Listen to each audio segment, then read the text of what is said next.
KBS 1라디오 본격 시사 토크쇼 최영일의 시사본부. 안녕하십니까. 최영일의 시사본부 시작합니다. 대선 마치고 일주일이 지났습니다. 새 정부를 준비하는 인수위는 속도를 내면서 바쁜데요. 자, 그런데 무엇보다 현 정부와 새 정부, 이 신구 권력 사이에 갈등이 높아지는 것 아니냐 하는 불안감이 커지고 있습니다. 자, 문 대통령도 윤 당선자도 가장 강조했던 키워드 바로 통합이었죠. 자, 갈라진 민심, 이 국민들을 통합하려면 임무교대를 하는 정부의 원활한 인수인계 협력이 그 출발점이 아닌가 합니다. 자, 이 와중에 대통령 집무실은 어디냐?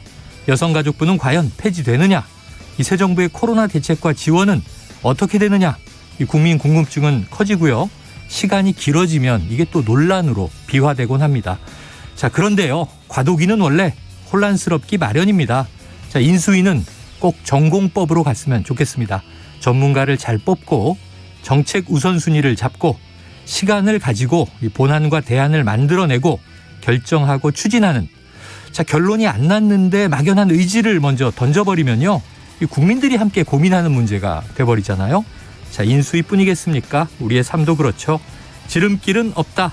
모두 가야 할 길을 정면으로 부딪혀서 오늘도 목적지에 잘 도착하기를 바라면서요, 그 길을 돕기 위해서 최영일의 시사본부가 지금 출발합니다.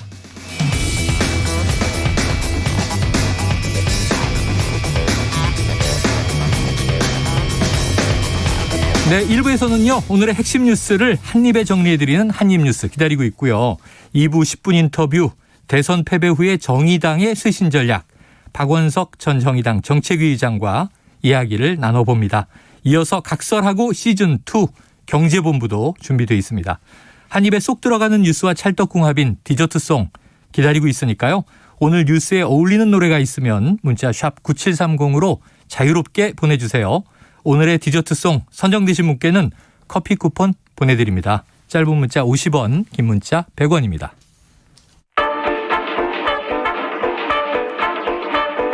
최영일의 시사본부 한입뉴스. 네, 오늘의 핵심 뉴스를 한입에 정리해드립니다. 한입뉴스, 박정호 오마이뉴스 기자, 오창석 시사평론가 나와 계십니다. 어서 오세요. 안녕하십니까. 어휴, 박 기자님, 오늘 네. 발표된 신규 확진자 어제 하루 동안 62만 명을 넘겼네요. 그렇습니다. 오늘 0시 기준 신규 확진자가 62만 1,328명 늘었습니다. 어허. 그래서 누적이 825만 592명으로 집계가 됐는데요. 이게 이제 전날에 40만 711명으로 집계가 됐었는데 20만 명 넘게 폭증을 했고요. 그러니까 처음 40만 명을 넘어서 이제 하루 만에 60만 명대에 진입을 했습니다. 네. 물론 이게 40만 명이 나온 이 숫자가 이 시스템 오류 때문에 확진자 쪽이 좀 적게 기입됐다고 하더라고요. 그럼에도 불구하고 60만 명대, 이거는 많은 분들이 놀랄 수밖에 없는데요. 네. 이게 전문가용 신속항원 검사 결과가 양성인 사람도 바로 확진자 분류가 네. 되는 상황이고, 네. 그리고 계속해서 이제 검사하는 건수가 늘다 보니까 확진자가 많이 좀 나오고 있다, 이렇게 볼 수가 있겠습니다. 네, 검사 방식이 바뀌었다. 네. PCR이 이제 여력이 안 되죠. 그래서 어제부터 이제 시행된 거죠. 신속항원 검사 2줄 나오면 네. 의사가 판단하는 거죠. 예, 양성이다. 14일부터 시행이 됐습니다. 네, 자, 그렇습니다. 그래서 그제부터 네. 월요일부터네요. 네.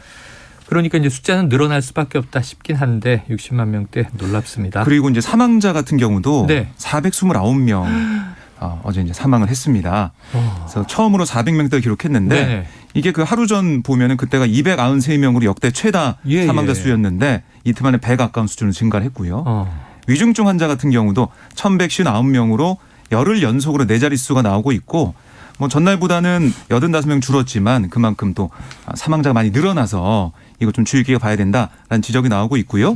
병상 가동률도 높아지고 있습니다. 네. 65.6%로 전날보다 1.4%포인트 올랐습니다.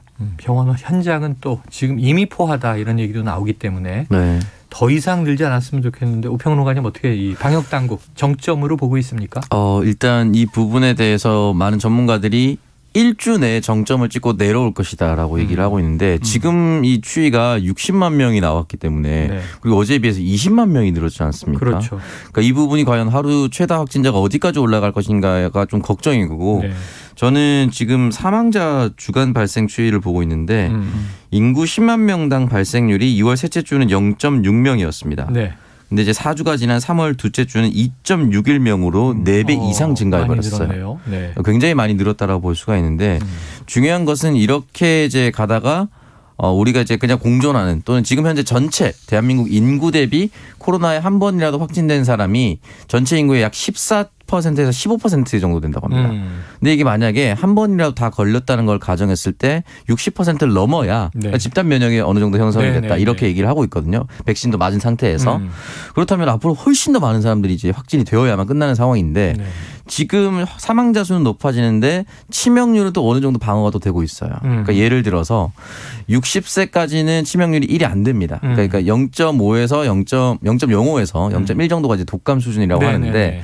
50세 미만은 이 수치를 훨씬 더 아래로 이제 나오고 네, 네. 있고요. 60세 이상부터는 이제 이 수치를 60세는 이 언저리 70세 이상은 이것보다 훨씬 더 높고 80세 이상은 훨씬 더 높은데 그렇다면 50세 미만 이하까지는 이제 어느 정도 독감 수준으로 관리할 수 있다라는 네. 것이고 네. 그 이상의 연령대는 이제 독감으로 관리할 수 없는 예. 그러니까 사망으로 직결될 수 있는 위중증으로 직결될 수 있는 부분이라서 아마 정부 당국이 이 부분까지 고려를 해서 어느 정도 결정을 해야 되지 않을까 싶습니다. 자, 고령자들 이제 고위험군에 대한 집중적인 그야말로 집중과 선택이 네. 필요한 시기가 아닌가 그렇습니다. 싶습니다. 자, 이 거리두기 조정안 내일 발표될 예정이잖아요. 네. 근데 좀 완화될 것으로 보입니까? 그럴 가능성이 커 보였는데 지금 60만 명대 확진자가 나오고 있어서 이건 국민들도 완화를 썩 반기기만은 그러니까요. 또 쉽지 않아요. 오늘 김부겸 총리 얘기를 들어보면 방역과 민생의 균형점을 찾는 거다. 그게 정부의 일관된 거리두기 조정 원칙이다라고 얘기를 했어요. 네. 지금 6명 오후 11시 예. 이렇게 돼 있지 않습니까? 근데 이거는 원래는 8명까지 풀어주고 영업시간도 12시까지 완화하는 쪽으로 네네. 많이 가닥이 잡혔다가 아.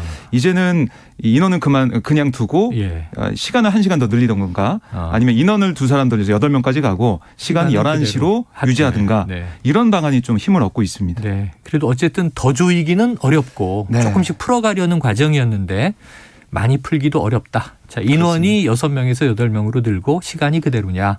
6명 제한은 그대로고 시간이 자정까지로 늘어나느냐. 네. 뭐 내일 발표 나오니까 지켜보도록 하고요.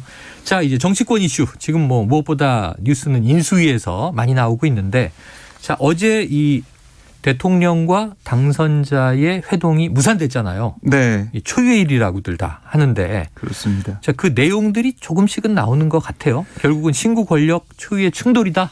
네. 그러니까 결국에는 이게 지금 여진이 계속 이어지고 있는 상황이고요. 네네. 물론 김은혜 오늘 당선인 대변인이 네. 지금 계속 논의하고 있다, 실무 협의를 하고 있다라고 하면서 이 문 대통령과 윤 당선인의 만날 가능성 배제하지 않고 있거든요. 네네. 하지만 그럼에도 불구하고 신경전은 계속해서 벌어지고 있고요. 특히 어제도 저희가 잠깐 짚었지만 이 대통령 인사권 문제 네. 이게 지금 크게 두드러지고 있습니다. 오늘 박수현 청와대 국민소통수석이 나르위에서 뭐라고 했냐면 인사권은 분명하게 대통령이 가진 거다. 대통령의 인사권에 대해 왈가왈부하는 것은 옳지 않다. 네. 강하게 또 지적을 했고요.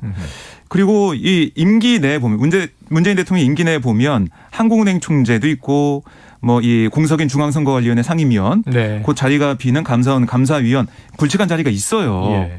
근데 이 박 수석의 발언을 들어보면 이런 굵직한 자리에 당선인의 의중에 반영돼야 한다는 야당의 주장 거기에 대해 무슨 소리냐. 5월 9일까지는 문재인 대통령이 임기고 임기 안에서 인사권을 행사하는 게 그게 바로 법치에 맞는 거다. 이런 얘기를 하고 있는 거예요. 그리고 뭐 청와대가 하는 총재 지명권을 당선인에게 넘기는 것으로 가닥 잡았다.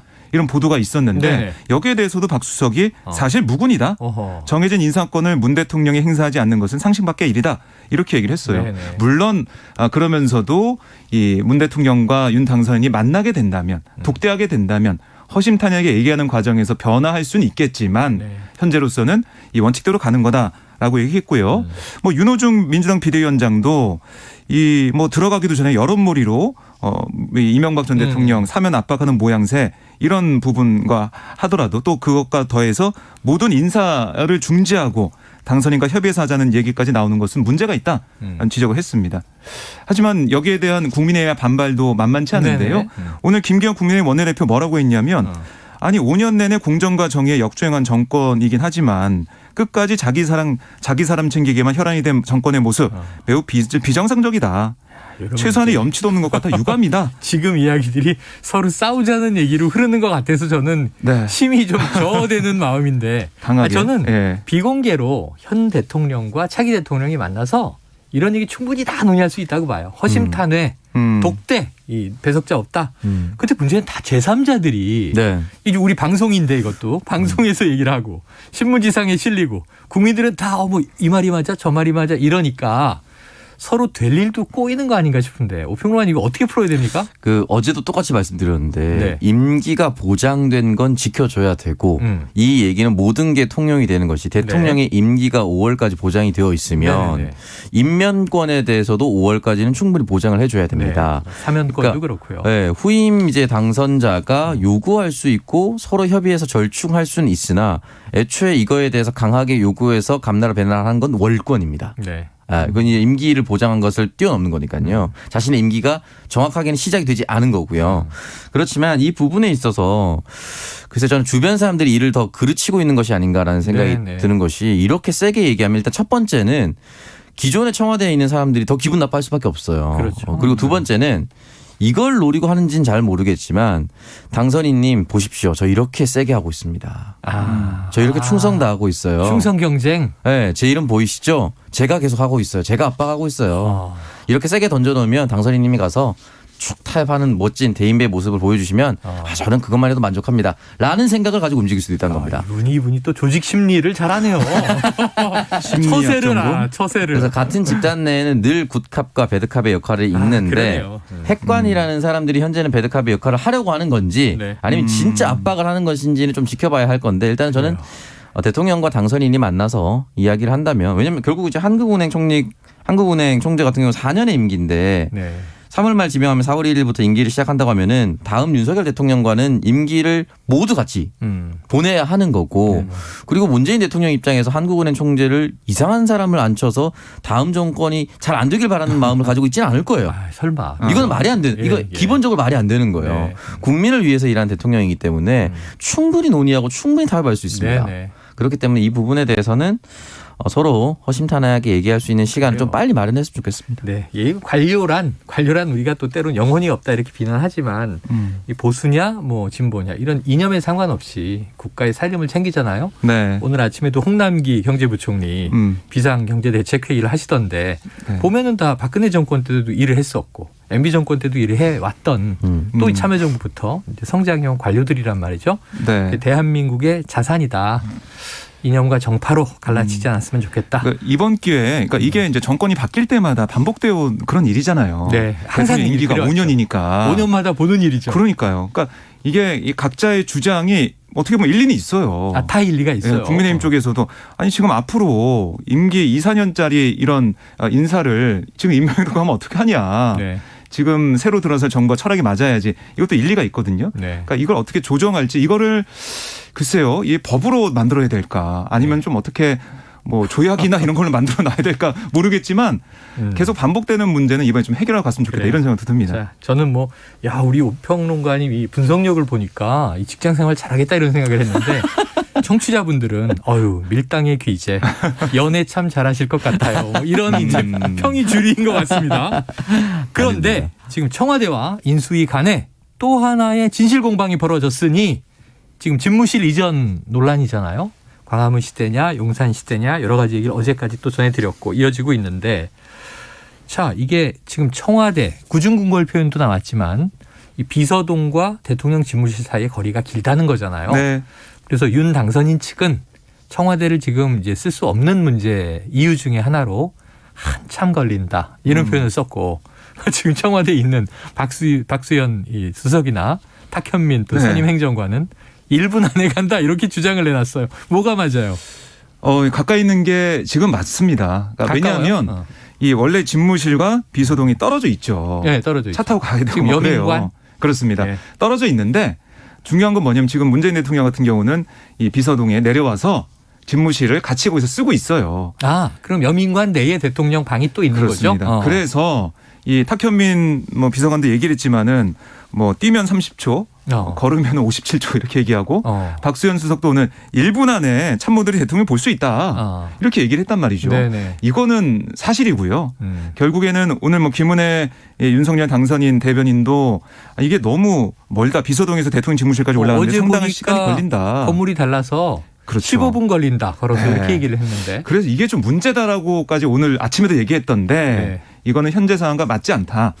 그래서 이 부분은 만약에 이게 정말 문제라고 하면 이 부분은 어떻게 보면 좀 조정될 가능성이 있는 거다라는 네네. 생각이 들고 근데 사실 이 거리 문제 뭐 시간 문제 이거보다 제일 중요한 거는 국민과의 소통을 하겠다. 네. 광화문 시대를 열어서 청와대 이 막혀 있는 그 벽을 허물고 나오겠다. 네네. 이런 거 있잖아요. 근데 그 광화문으로 안 가고 용산으로 간다 이렇게 하면서 국방부는 어떻게 할 거냐? 그러면 안보 문제, 외교 안보 문제, 뭐 이 만찬, 그러니까 귀빈 접대 이런 것도 어떻게 할 거냐? 여러 가지 문제가 좀 불거져 나오면서 교통 문제라든가 네. 주변 환경 문제 이게 또 더 큰 문제가 된 거지. 이 거리 이런 것들은 바로 팩트 체크하고 나오는 거고 분명히 수정할 부분이 있기 때문에 이런 것은 큰 문제가 아니고 제일 중요한 것은 국민과의 소통을 정말 할 수 있느냐? 그냥 국가 안보에 해가 되는 그런 일이 정말 없겠느냐 이걸 네. 좀 따져봐야 될 것 같습니다. 집무실 이 공간 물리적 공간 문제보다는 이제 국민 소통의 상징성이 중요하다 이렇게 들리는데 근데 지금 계속 매일 새로운 뉴스가 덧붙여지는 것이 오늘은 또 이래요. 새 대통령 관저를 용산공원 인근에 신축하는 것까지 검토한다. 자, 이르면 이거 오늘 결정하겠다. 지금 인수위에 이제 청와대 개혁 TF가 만들어져 있더라고요. 네, 이게 윤한홍 의원하고 그렇습니다. 네, 예. 맞습니다. 그다음에 또 이 누구죠? 김용현 전 합동참모본부 저 작전 차장이 아마 이 저 경호실장 내정자인 것 같은데 오평론가님 어떤 좀 답이 해안이 되겠습니까? 일단 여러 보도가 나오고 있는데 오늘 저녁 5시에 안철수 인수위원장과 만나서 이제 최종 의견을 거치고 회의를 통해서 윤석열 당선자가 마지막으로 스스로 결정할 것이다. 뭐 이 정도까지 보도가 나오긴 네네. 한 상황입니다. 아마 오늘 동안 계속해서 여러 회의를 거치고 또 보고를 받을 것 같긴 한데 중요한 거는 만약에 이제 국방부나 뭐 합참을 이전하거나 이런 것들을 다 결정하고 용산에 새로 짓는다라고 한다면 저는 뭐 국민 속으로 간다는 거의 취지는 어제부터 계속해서 말씀드렸고 앞으로도 동의할 겁니다. 네네. 매우 동의할 건데 중요한 건 용산 주민의 동의는 언제 얻었나. 그러니까 지금 만약에 용산으로 단독으로 간다라는 결정이 나고 난다면 용산에 대한 개발은 모두 올스톱이 될 겁니다. 곧바로 이제 고도 제한이라든지 보안에 대한 문제라든지 지금 청와대 뒤편에는 뭐 북한이나 또 유사시에 대비한 여러 가지 군사 장비들이 있어요. 등산 금지 지역이죠. 네. 그러면 그 여러 가지 군사 장비들을 용산으로 또 옮겨가야 하는 문제들이 있어요. 그러면 그냥 청사만 옮겨가는 게 아니에요. 네네. 각종 방호시설과 보안시설과 군사시설까지 옮겨가야 된다면 그 부지는 또 별도로 만들어야 되는 거예요. 그러면 그 별도로 만드는 것 반경 내에는 또 어떤 한 통제구역이 되겠죠. 그렇기 때문에 이 부분에 대해서는 사실은 저희가 작은 뭐 건물 하나 지을 때도 인근의 주민 여론을 수렴합니다. 이 정도 국가의 대규모 시설을 옮기는 상황이라면 당연히 해당 지역의 여론을 받아들이고 해당 지역 주민들의 의견을 함께 공유해야 되는데 지금 그 내용이 전혀 이루어지지 않고 또 하나는 3월 16일 어제 북한이 ICBM으로 추정되는 미사일을 발사했는데 전혀 보도가 되지 않아요. 그러니까 대선 기간에도 이제 발사됐을 때는 뭐 호들갑을 떨고 막 언론들이 이렇게 했었는데 지금 뭐 청사를 옮기는 일이 많은 이 와중에 미사일이 날라왔으면 이 부분에 대해서 지금 이런 거 논의할 때가 아니다. 무엇이 더 중헌디? 네, 이게 만약에 우리나라로 들어왔으면 어떻게 할 것인가에 대해서 얘기하고 현실적으로 빠르게 이 부분 넘어가서 결정을 내려야 된다는데 쏘는데 그냥 아무도 보도하지 않고 그냥 또 넘어가요. 그러니까 이런 부분에 있어서 좀 전체적으로 너무 빨리만 하는 것이 중요하지 않다. 그렇죠, 다시 말씀드리지만 국민 속으로 들어가는 거에 대해서 어떤 국민이 반대하겠습니까? 그러나 충분한 여론 수렴 기간을 거쳐도 저는 더 잘 맞고 알맞은 장소 또 국민의 동의가 충분한 상태에서 이루어진다면 더 많은 국민들로부터 박수를 받을 수 있을 거라고 생각합니다. 그래요. 단기적으로는 국민과 소통하는 좋은 방법을 찾아주시고 중장기적으로는 또 이게 먼 미래를 바라보고 네. 지금 윤석열 대통령만 쓸 게 아니라 후임 대통령들이 또 계속 쓸 거 아닙니까? 네. 네. 다 차기 정부에서 차차기 정부에서 또 바꾼다 그러면 대혼란이잖아요. 자, 네. 잘 결정해 주시기를 부탁드립니다. 교통 정보를 좀 듣고 오겠습니다. 지금 12시 이제 40분 향해서 가고 있는데요. 점심시간 교통 상황. 교통정보센터의 김민희 리포터 나와주세요. 네, 오전 교통량이 많지 않았던 만큼 정체는 더 빠르게 풀려가고 있는데요. 돌발 구간과 작업 구간 중심으로 더딘 흐름 이어지고 있습니다. 평택 제천고속도로 평택 쪽으로 북진천 나들목 진출램프에서는 사고가 났습니다. 17번 국도로 빠져나가는 램프인데요. 화물차 관련 사고가 나면서 이 북진천 나들목을 이용할 수 없는 만큼 미리 금왕 꽃동네 나들목이나 대소분기점에서 중부고속도로 이용해서 이동하시기 바랍니다. 중부고속도로 남이 쪽으로 곤지암 부근 2차로에서는 고장난 버스를 처리하고 있고요. 더 가서는 신둔 하이패스 요금소 일대와 또 호법분기점에서 모가 사이로 속도 줄여 지납니다. 남해고속도로 순천 쪽으로 냉정분기점 부근 3차로에서도 화물차 관련 화재 사고가 났는데요. 부근이 많이 혼잡합니다. 이후 하동요금소 부근에서는 작업 여파받아 정체입니다. KBS 교통정보센터였습니다.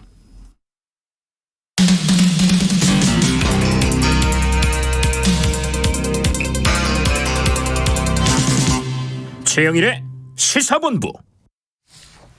네, 자 인수위원회 지금 뭐 할 일이 많은데 집무실은 제가 보기엔 우선순위에서 좀 뒤쪽 아닌가?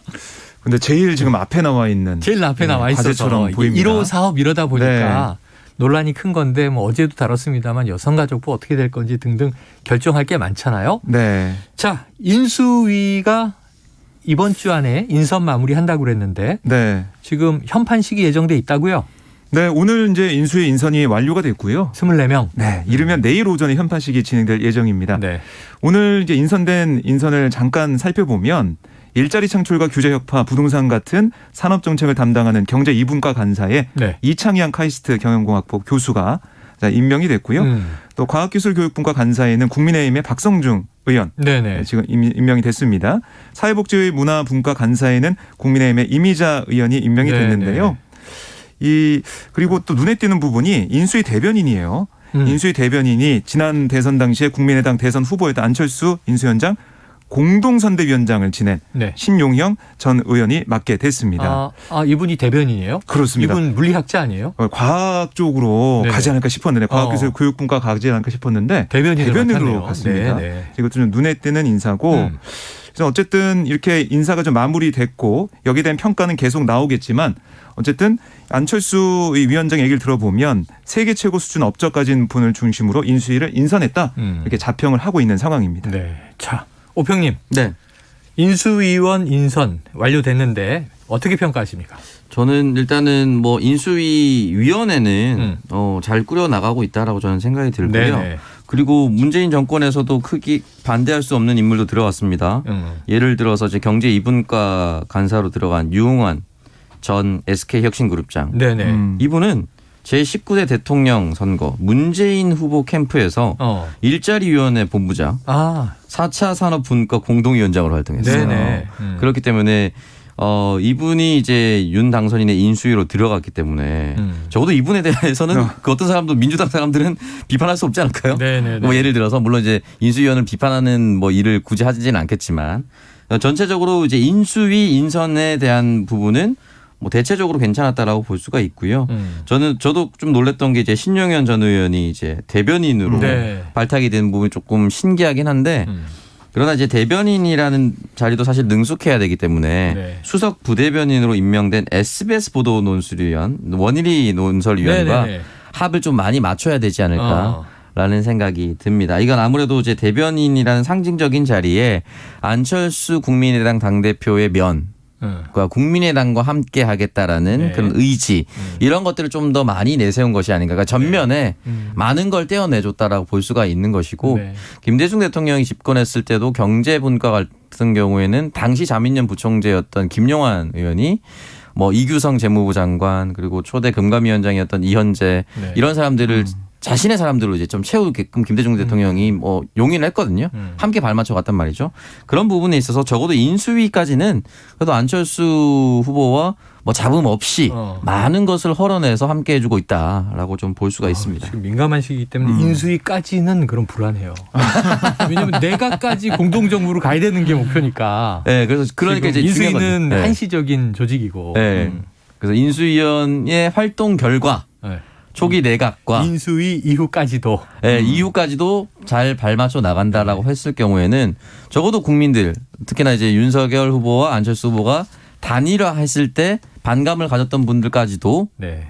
많은 위로를 할 수 있지 않을까 하는 생각이 듭니다. 국민들도 저랑 좀 비슷한 성격 아니실까 싶어요. 싸우는 거 네. 싫죠. 당내에서 싸우고 당 간에 네. 싸우고 신구 권력 싸우지 마시고 자, 잘 풀어나가시길 바라요. 어쨌든 이 인선을 보면은 그동안 이 윤석열 인수위에서 얘기했던 이건 능력 위주로 하겠다. 네네네. 뭐 이 어떤 배분이나 배려 이런 건 없다라고 했는데 네. 정말 그렇게는 된 것 같아요. 아, 그래요. 20, 30대가 뭐 없는 모습, 그다음에 출생 지역도 서울이 11명 뭐 최다인 모습이나 그리고 뭐 어떻게 보면 이 서울대 50대 남성이 좀 주류를 네. 차지한 모습. 여성 비율도 작고. 그렇습니다. 여성도 잘 보이지 않고 이런 부분 봤을 때는 글쎄요. 이제 어떤 배려나 좀 분배하는 모습은 정말 보이지 않았다. 이렇게도 볼 수 할당제 없이 있겠습니다. 능력 네. 위주로 갔다.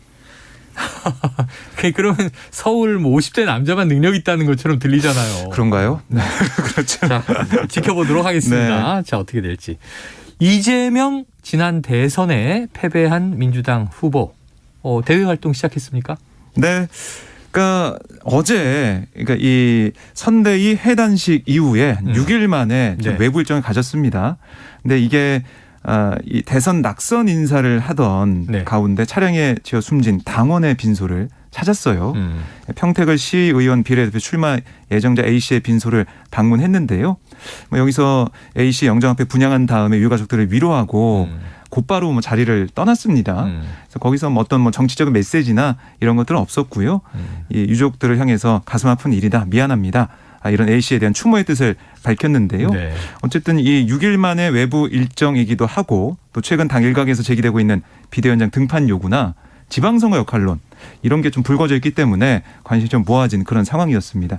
그리고 지금 최근에 이전 후보가 당 소속 의원들과 원외 지역 위원장들에게 일일이 전화해서 낙선 인사를 했다고 그래요. 네, 네. 고생 많았고 죄송하다 부족했다 내가 뭐 이런 식으로 얘기하면서 조기 등판 행보 아니냐 그 정지 작업 아니냐 이런 얘기 나왔는데 제가 좀 뭐 취재를 해보면은 아직까지 뭔가 전면에 나서거나 어떤 행보를 보이겠다는 계획은 없다.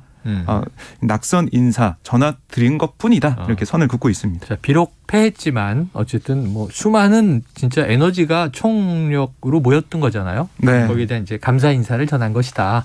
자, 향후 정치 행보 어떻게 예상하십니까? 그래서 당분간은 좀 움직이기 좀 쉽진 않을 것 같습니다. 네. 저는 뭐 전화를 돌리고 감사 위로의 인사를 전한 걸로 정치 재개라고 볼 수는 이건 어렵다. 당연한 일이고. 뭐 이건 인간 도리라고 네네, 볼 수가 도리다. 있습니다. 대통령 후보로서의 도리라고 생각하고요.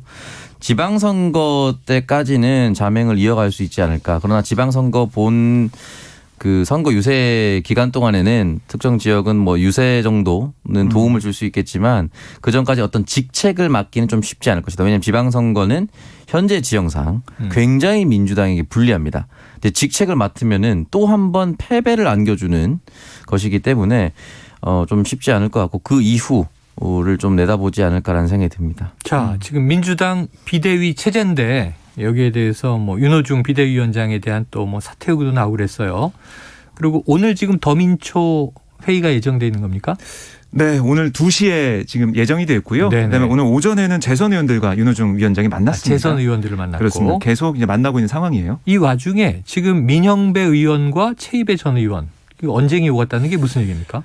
이게 이제 최입의 비대위원이 어제 광주에서 비대위원이죠? 열린 비대위 회의에서 뭐라고 있었냐면 민주당의 기득권이 강한 이 호남에서부터 기득권을 내려놓는 혁신을 해야 된다. 그래서 호남에서만큼은 이번 지방선거에서 시민들이 진정한 지역 일꾼을 뽑도록 국회의원들이 공천권을 내려놓을 것을 제안한다. 이렇게 얘기를 했어요. 네. 그랬더니 지금 광주 광산을 지역구 의원인 민형배 의원이 강하게 반발을 했습니다. 어떤 얘기까지 했냐면 아니 이런 말들을 제어할 수 없다면 윤호중 위원장은 자격 미달이다. 최입의 위원을 즉각 내보내라. 이렇게 주장을 했고요. 네. 뭐 이 내보내지 않는다고 하면 이거를 그에 어울리는 변명을 명확하게 제시하기 바란다. 이렇게까지 강하게 얘기를 했거든요. 네. 그러니까 주요 인사들 뭐 누구든 분열 없는 비판이라는 대원칙 안에 정돈된 주장을 해야 되는데 비대위가 이렇게 분열적인 얘기를 하느냐. 이게 민영배 의원의 비판 지점이에요. 그래서 결국에는 이 쇄신, 혁신 어떤 걸 어떻게 할 것이냐 구체적인 내용이 나올수록 당내에서 여러 가지 갑론을박이 있을 것 같습니다. 요 마찰을 오평론가님이 좀 해석을 해 주시죠. 청취자분들은 이게 왜 싸우는 거야? 예, 이럴 수 있거든요. 여러 가지가 있겠지만 최입의 의원 자체도 이제 그 전에 전신이었던 이제 국민의당 호남을 기반으로 정치를 했었고 이번 선거를 통해서 민주당이 호남에서 고인물이다. 전혀 쇄신되지 않는다라는 비판을 많이 받았어요. 물론 이제 득표율을 봤을 때는 뭐 그렇지 않게 나오긴 했었지만 그런 부분에 있어서 이제 기득권을 내려놓으라고 얘기를 했는데 글쎄요 이렇게 특정 지역을 콕 집어가지고 그렇다면 대안은 무엇인가에 대해서 답변을 내놓지 않은 채 이런 식으로 공천권만 내려놓으라라고 하는 것은 좀 저는 월권이지 않은가. 어떻게 해야 되는지에 대해서 제시하는 것이 전 비대위의 역할이라고 생각이 들고 호남뿐만이 아니라 다른 지역은 쇄신할 필요가 없습니까? 저는 다른 지역도 쇄신해야 된다고 보거든요. 그렇죠. 네, 다시 말씀드리지만 민주당 입장에서는 이번 지방선거가 어떤 지역도 쉽지 않습니다. 그렇죠. 그렇기 때문에 모든 지역이 쇄신해야 되고 모든 지역의 지자체장 후보군부터 쇄신을 해야 되는데 뭐 특정 지역에 공천권부터 내려놓으라고 하는 것 자체가 사실은 내부 집안 싸움을 더 부추기는 거라서 민영배, 최입배 이 베베 배틀이 아무 의미 없는 베베 배틀. 네, 야, 아무 그걸 의미 언제 없는. 만들었어요? 그냥 갑자기 생각이 났습니다. 지금 떠오른 거예요? 네. 천재구나. 또 어쨌든 신조어의 박정희 기자님 또 딴 데 가서 쓰려고. 딴 데서 쓰라고. 시사본부에서만 쓰세요. 좀 딴 데서 하지 말고 남발하지 말고. 자, 근데 이 싸움에 참 그렇습니다. 이게 오해하기가 딱 좋은 발언이라고 느껴지는 게 이번에 이제 지방선거 앞두고 지난 대선 분석을 해보면 7개 지역이 이제 이재명 후보 지지. 10개 지역이 윤석열 후보 지지. 그중에 이제 경기, 인천, 세종, 제주 빼면 세 군데 호남이 뭉쳐서 이재명 후보를 찍었단 말이에요. 그런데 여기서 또 당신들이 먼저 양보하고 희생해라 그러면 이 좋게 들리진 않을 것 같아서 자, 이런 부분에서 조금 절제된 표현들을 쓰고 말씀하신 대로 명확한 논리적, 전략적 근거를 대고 방법론을 설명하는 게 중요한 거 아닌가 싶네요. 결국 뭐 윤호중 비대위원장 이 거취 문제도 얘기 나오고 하는 게 이 민주당의 입장에서 보면은 앞으로 미래가 좀 불확실하기 때문에 불확실성을 좀 제거해 나가자라는 측면에서 윤호중 비대위원장으로 지방선거를 좀 이길 수 있겠느냐, 선전할 수 있겠냐 이 문제가 제일 크거든요. 이런 차원에서 또 최입의 의원 같은 경우도 이런 기득권을 좀 내려놓고 그리고 다른 지역에서도 그래야 좀 이길 수 있지 않을까 이런 생각을 하는 것 같은데 오늘 분수령이 될 것 같아요. 재선 의원들의 만남과 또 초선 의원들의 만남 여기서 어떻게 정리가 될지 봐야겠습니다. 그래요. 초선 의원들과의 오후 2시부터의 대화는 저희가 내일 전해드릴 수 있을 것 같습니다. 자, 대법원에서 삼성에 이 에버랜드 노조를 와해하려고 조직적인 개입을 했다. 이게 유죄가 된 겁니까? 그렇습니다. 대법원에서 이제 확정 판결이 나온 거예요. 대법원 2부가 이 업무방해와 노동조합과 노동관계조정법 위반 등 혐의로 기소된 강경훈 전 삼성전자 부사장의 상고심에서 이 원심의 징역 1년 4개월 선고를 확정했습니다. 이게 어떤 일이 있었냐면 경찰 출신인 강 전 부사장이 2011년 6월부터 2018년 3월까지 삼성그룹 미래전략실에서 근무하면서 어용노조를 만드는 방식으로 에버랜드의 노조 활동을 방해한 혐의를 받았거든요. 그래서 1심과 2심 뭐 다 대부분 유죄로 인정을 해서요. 1년 4개월 선고했고요. 이걸 그 대법원이 그대로 인정을 했습니다. 확정 판결. 자, 이름이요. 노조 와해 공작이 그린화 작업. 이게 뭡니까? 21세기에 이런 일은 좀 앞으로 없어졌으면 좋겠습니다. 글로벌 기업 삼성 아니겠습니까? 자, 오늘 한입뉴스 박정호 오마이뉴스 기자 오창석 시사평론가 함께했습니다. 고맙습니다. 고맙습니다. 예, 오늘 디저트송은요. 청취자 7055님의 신청곡 정치권은 시끄럽지만 계절은 겨울에서 봄으로 가고 있네요. 이 노래 들리면 봄이 왔구나 싶더라고요. 최고의 봄 노래예요. 버스커버스커의 벚꽃 엔딩 들으시고 2부로 뵙겠습니다.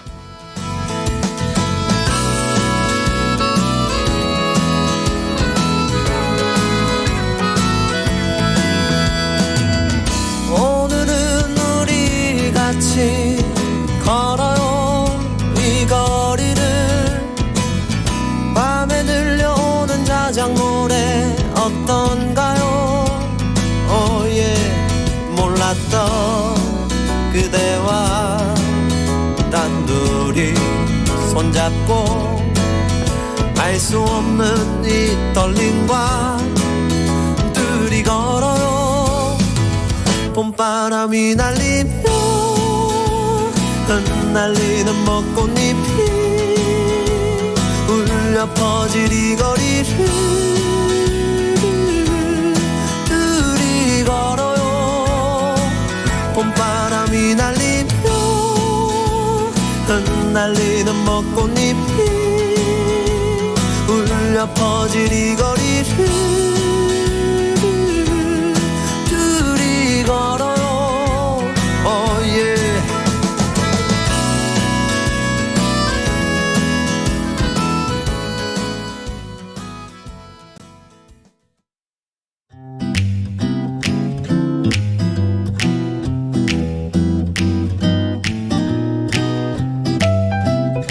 안녕하세요. 바른말 고운말입니다.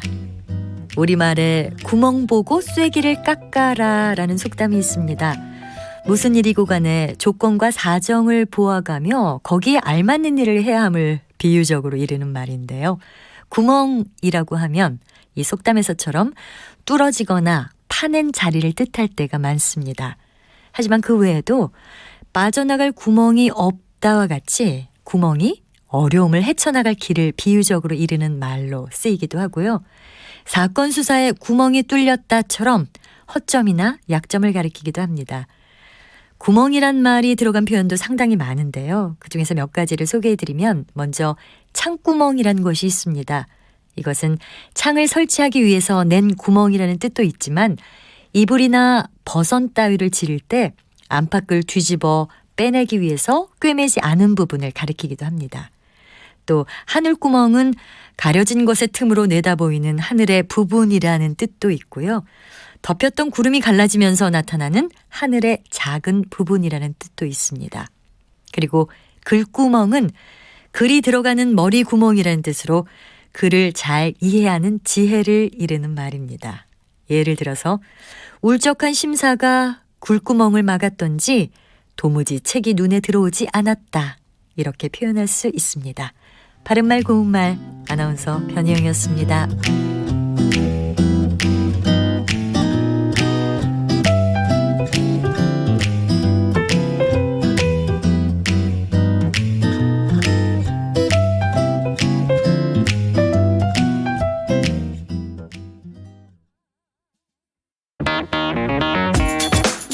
시사는 뜨겁다.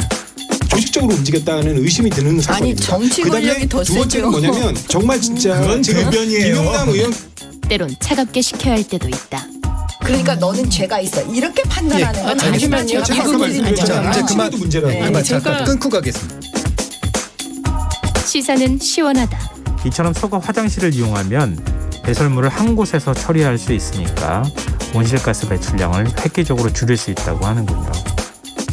시원한 바람처럼 기분 좋은 소식이 있다. 시사의 핫앤쿨 KBS 1라디오에 다 있습니다. 평일 저녁 7시 20분 정준희 교수의 KBS 열린 토론, 평일 밤 10시 5분 김성환의 시사야. 많은 청취 바랍니다.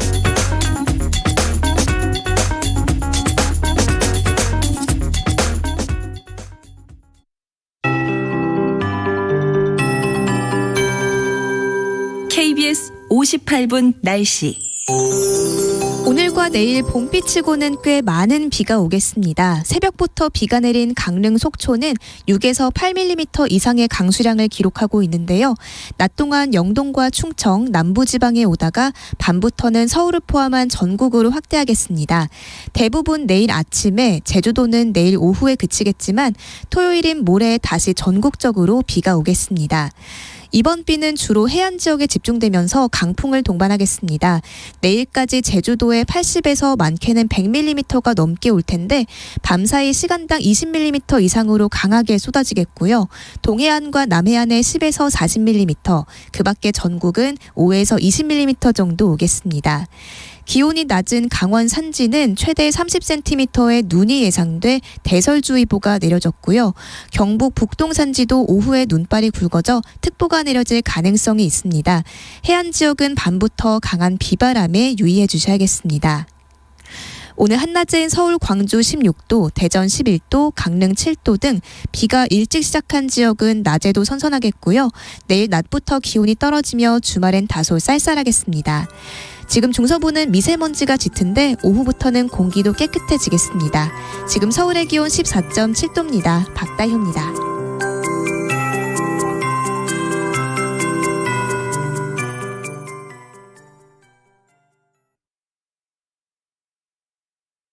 정성을 다하는 국민의 방송 KBS가 한시를 알려드립니다. AM 711kHz, FM 97.3MHz, KBS 1라디오입니다. HLKA.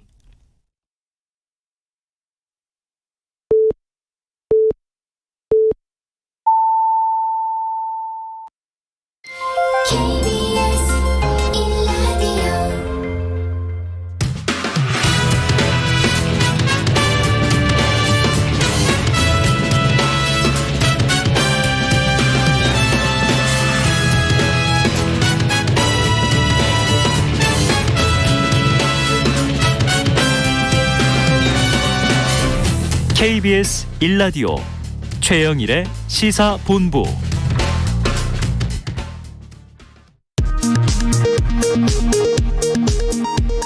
이 시각 라디오 정보센터 뉴스입니다.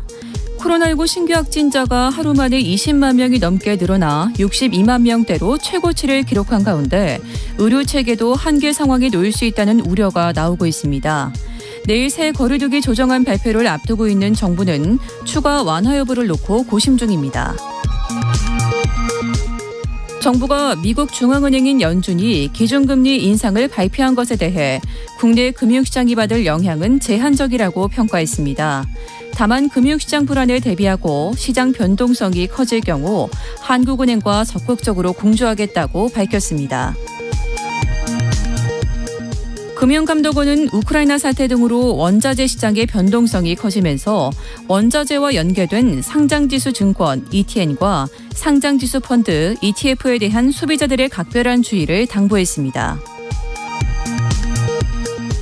승용차 운행 중 동반석의 탑승자가 등받이를 지나치게 눕히면 사고 시 상해 위험이 높아지는 것으로 나타났습니다.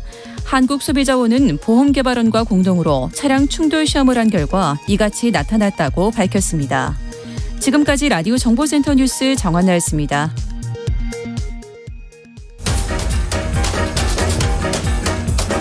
최영일의 시사본부 10분 인터뷰.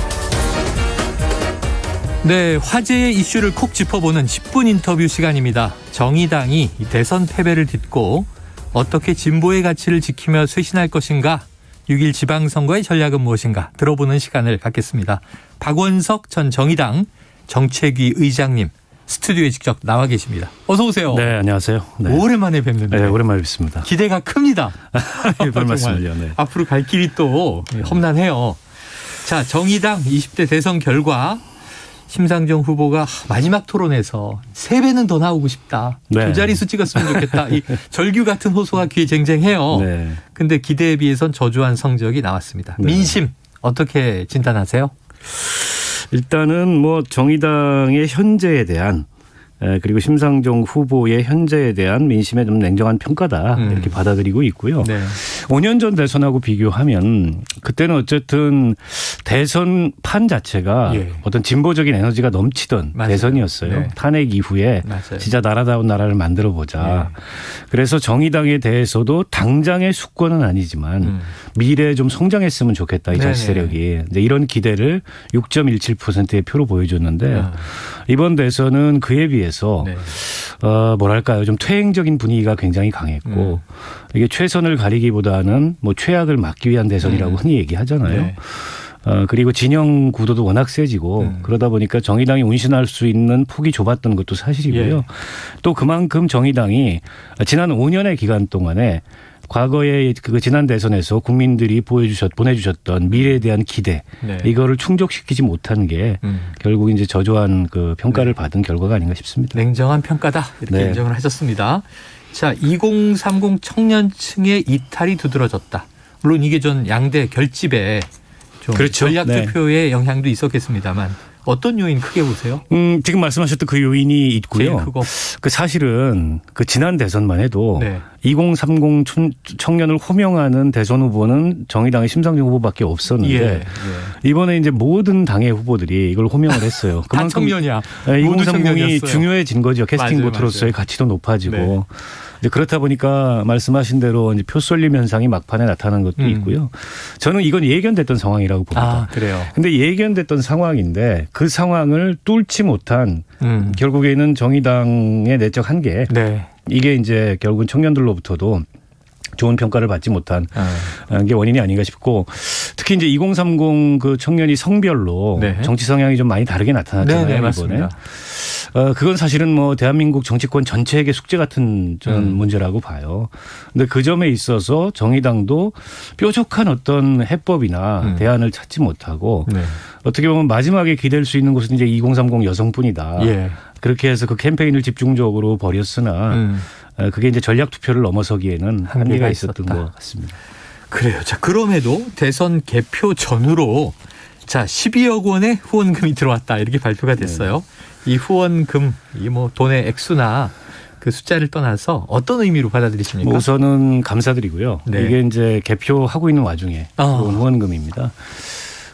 저는 뭐 약간 지몬미 후원 같은 거. 지몬미 지켜주지 못해서 심상정 미안해. 후보가 얘기하는 네. 한국 사회의 미래가 공감이 되고 또 심상정 후보가 그나마 자신을 대변해서 얘기하는 후보라는 생각이 드는데 네. 이 구도 때문에 표를 주지 못하는 네네. 그런 미안함 이런 것들이 저는 12억 원의 후원으로 나타난 게 아닌가 싶고 아직 제가 당에서 그 어떤 분들이 후원을 하셨는지 세세하게 분석을 해봤는지는 모르겠어요. 그런데 2030만은 아닌 것 같아요. 네네. 2030은 이렇게 12억 원을 보내주실 만큼 돈이 없어요. 네. 그래서 그 이외에도 뭐 전통적 진보 정당의 지지자들이라든지 과거의 당원이었던 분들이라든지 이런 분들이 민주당 후보를 아무래도 찍었겠죠. 네, 그리고 나서 이제 미안한 마음을 이렇게 표현을 해주셨는데 어찌됐건 뭐 정의당에 대한 뭐 완전한 외면이 아니고 일종의 이제 격려라고 저희는 받아들이고 있고 근데 그런 격려를 앞으로 이제 정치 과정에서 잘 살려내는 게 중요하지 않을까 싶습니다. 자, 뭐 마음은 3번인데 2번을 막기 위해서 1번을 찍는다. 뭐 이런 이제 해석들이죠. 자, 대선 이후 이 상대 진영의 정계 개편 어떻게 평가하세요? 어쨌든 국힘은 선거를 이겼잖아요. 그렇죠. 지금 뭐 승자가 됐고 굉장히 좋을 때 아니겠습니까? 지금 그렇죠. 그리고 이제 인수위 활동도 시작을 했는데 저는 인수위가 이제 국민 통합을 당선인도 얘기를 하시고 굉장히 중요한 과제인데 그 문제를 좀 이렇게 좀 조급하게 생각하지 말고 좀 여유 있게 봤으면 좋겠다. 그리고 좀 뭘 강하게 추진력을 발휘하는 것보다 좀 듣는 게 어떨까 이런 생각이 듭니다. 특히 이제 지금 청와대 집무실 이전 문제로 논란이 굉장히 많은데 너무 급한 것 같아요. 급하다. 굳이 저렇게까지 2달 만에 뭔가 이제 졸속으로 처리할 문제인가. 사실은 제왕적 그 대통령 권위를 상징하는 공간으로서 청와대에 대한 문제의식은 많았습니다. 그걸 넘어서 보고자 하는 그런 의도는 좋은데 근데 용산의 국방부로 가는 게 과연 대안이냐. 그것도 2달 내에 저렇게 그냥 그 서둘러서 하는 게 대안이냐. 여러 가지 부작용들이 있을 것 같다. 그런 면에서 조금 여유를 가졌으면 좋겠고 정권 인수인계 문제와 관련해서도 마찬가지입니다. MB 사면이나 이런 것도 마치 대선의 전리품처럼 요구할 문제가 아니고 그건 어쨌든 현직 대통령의 고유 권한이잖아요. 그런 점을 존중하면서 좀 부드럽게 했으면 좋겠다 이런 바람이 있고요.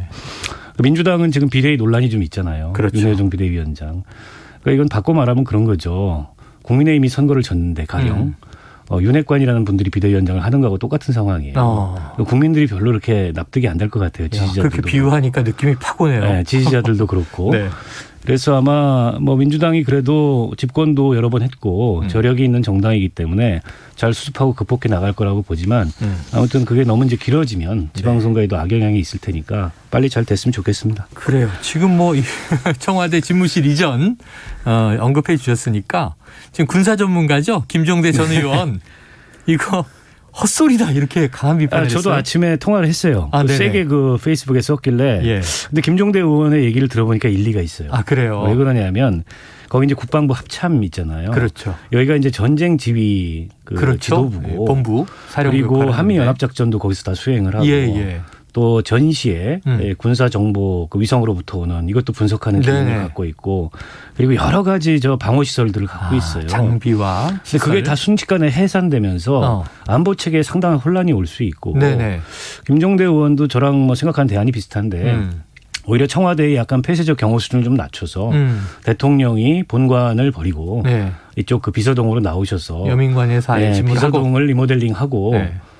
그렇게 해서 오히려 좀 개방성을 높이는 게 네. 현실적 대안 아니겠냐. 만약 이전을 한다면 그거는 상당한 그 준비와 비용이 필요하기 때문에 네. 좀 중기적 계획을 세워야지 저렇게 졸속으로 할 문제가 아니다. 이런 지적이 안 그래도 ICBM 도발 이어지고 있고 4월에 지금 또 한미 연합 군사훈련 해야 되는데 그렇죠. 네. 자 이거 어떻게 될지 좀 졸속으로 결정할 문제는 아니다 이런 입장이십니다.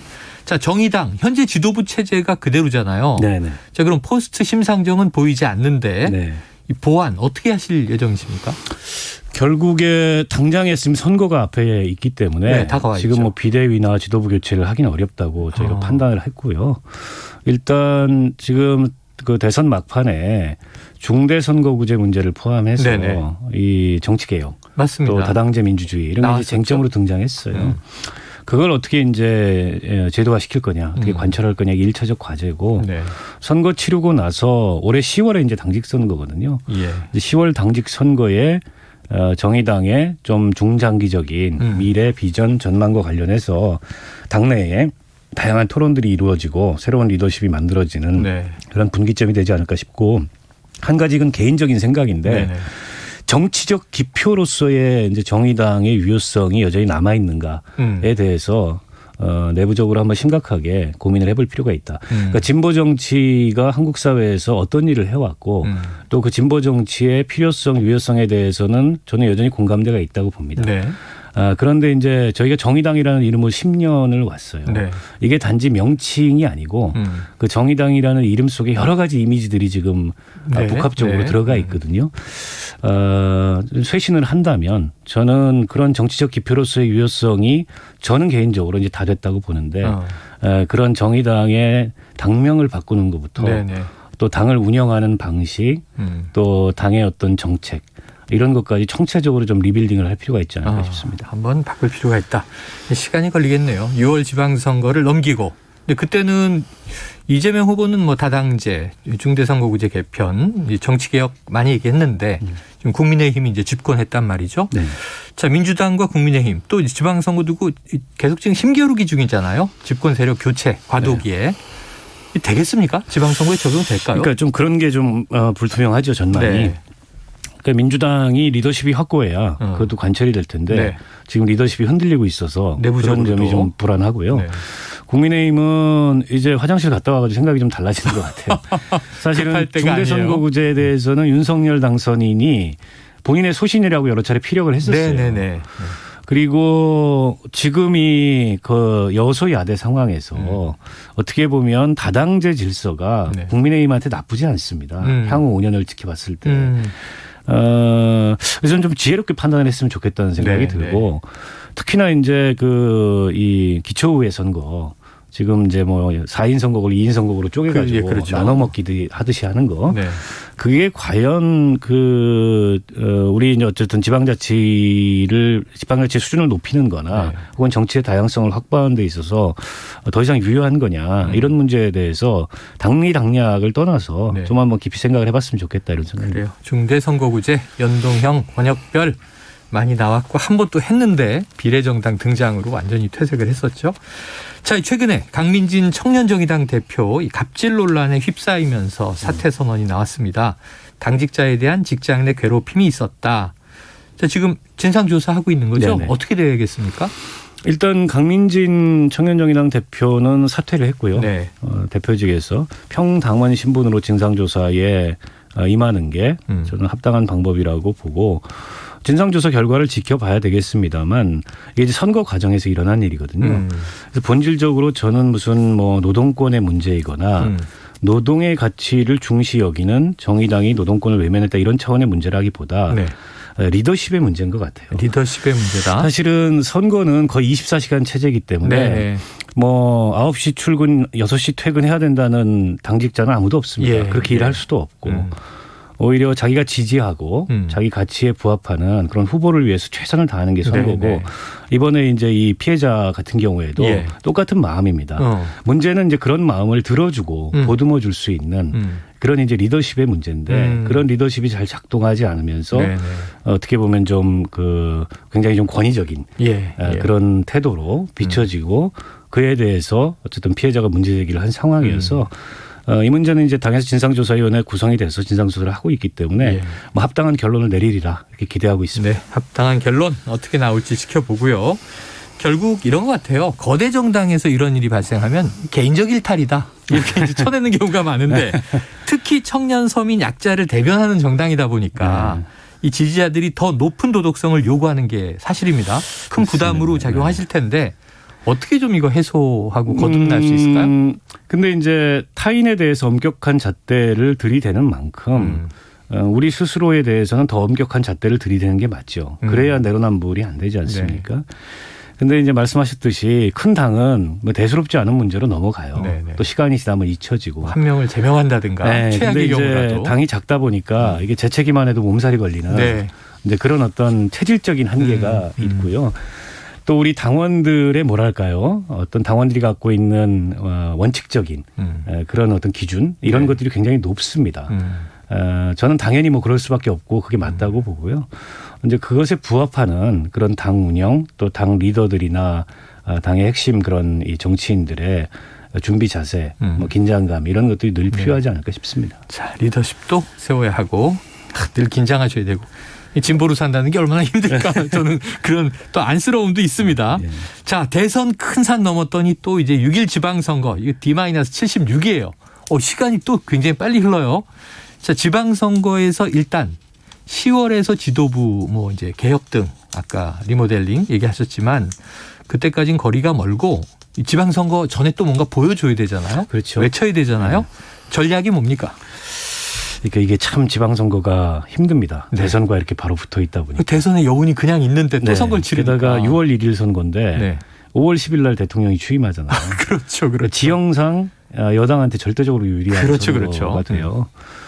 그리고 또 그에 맞대응을 야당이 하다 보면 이게 이제 소수 정당들이 설 자리가 없는 또, 이런 구도가 또 만들어질 가능성이 있는데 저는 정의당이 지난 그 4년 동안 그 우리 지방 정치인들이 해왔던 성과를 국민들에게 충실하게 설명을 드리는 게 우선이라고 보고요.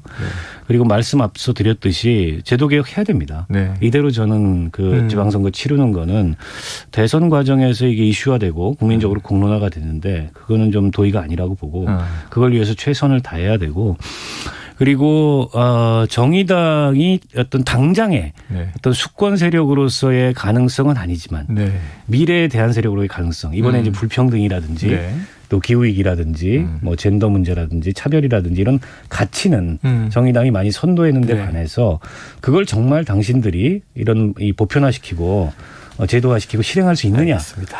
이런 대안 능력을 인정 못 받았으니까 이제 그런 걸 설명하는 데 주력해야 된다고 봅니다. 참 들어야 될 이야기가 많은데 시간이 훅 갔네요. 자, 예 아니오로만 답해 주세요. 지방선거 출마하세요? 저는 출마하지 않습니다. 출마하지 않는다. 알겠습니다. 지켜볼게요. 네. 또 바뀌면 바로 인터뷰 들어갑니다. 예, 오늘 말씀 고맙습니다. 네, 고맙습니다. 지금까지 박원석 전 정의당 정책위 의장과 이야기 나눴습니다.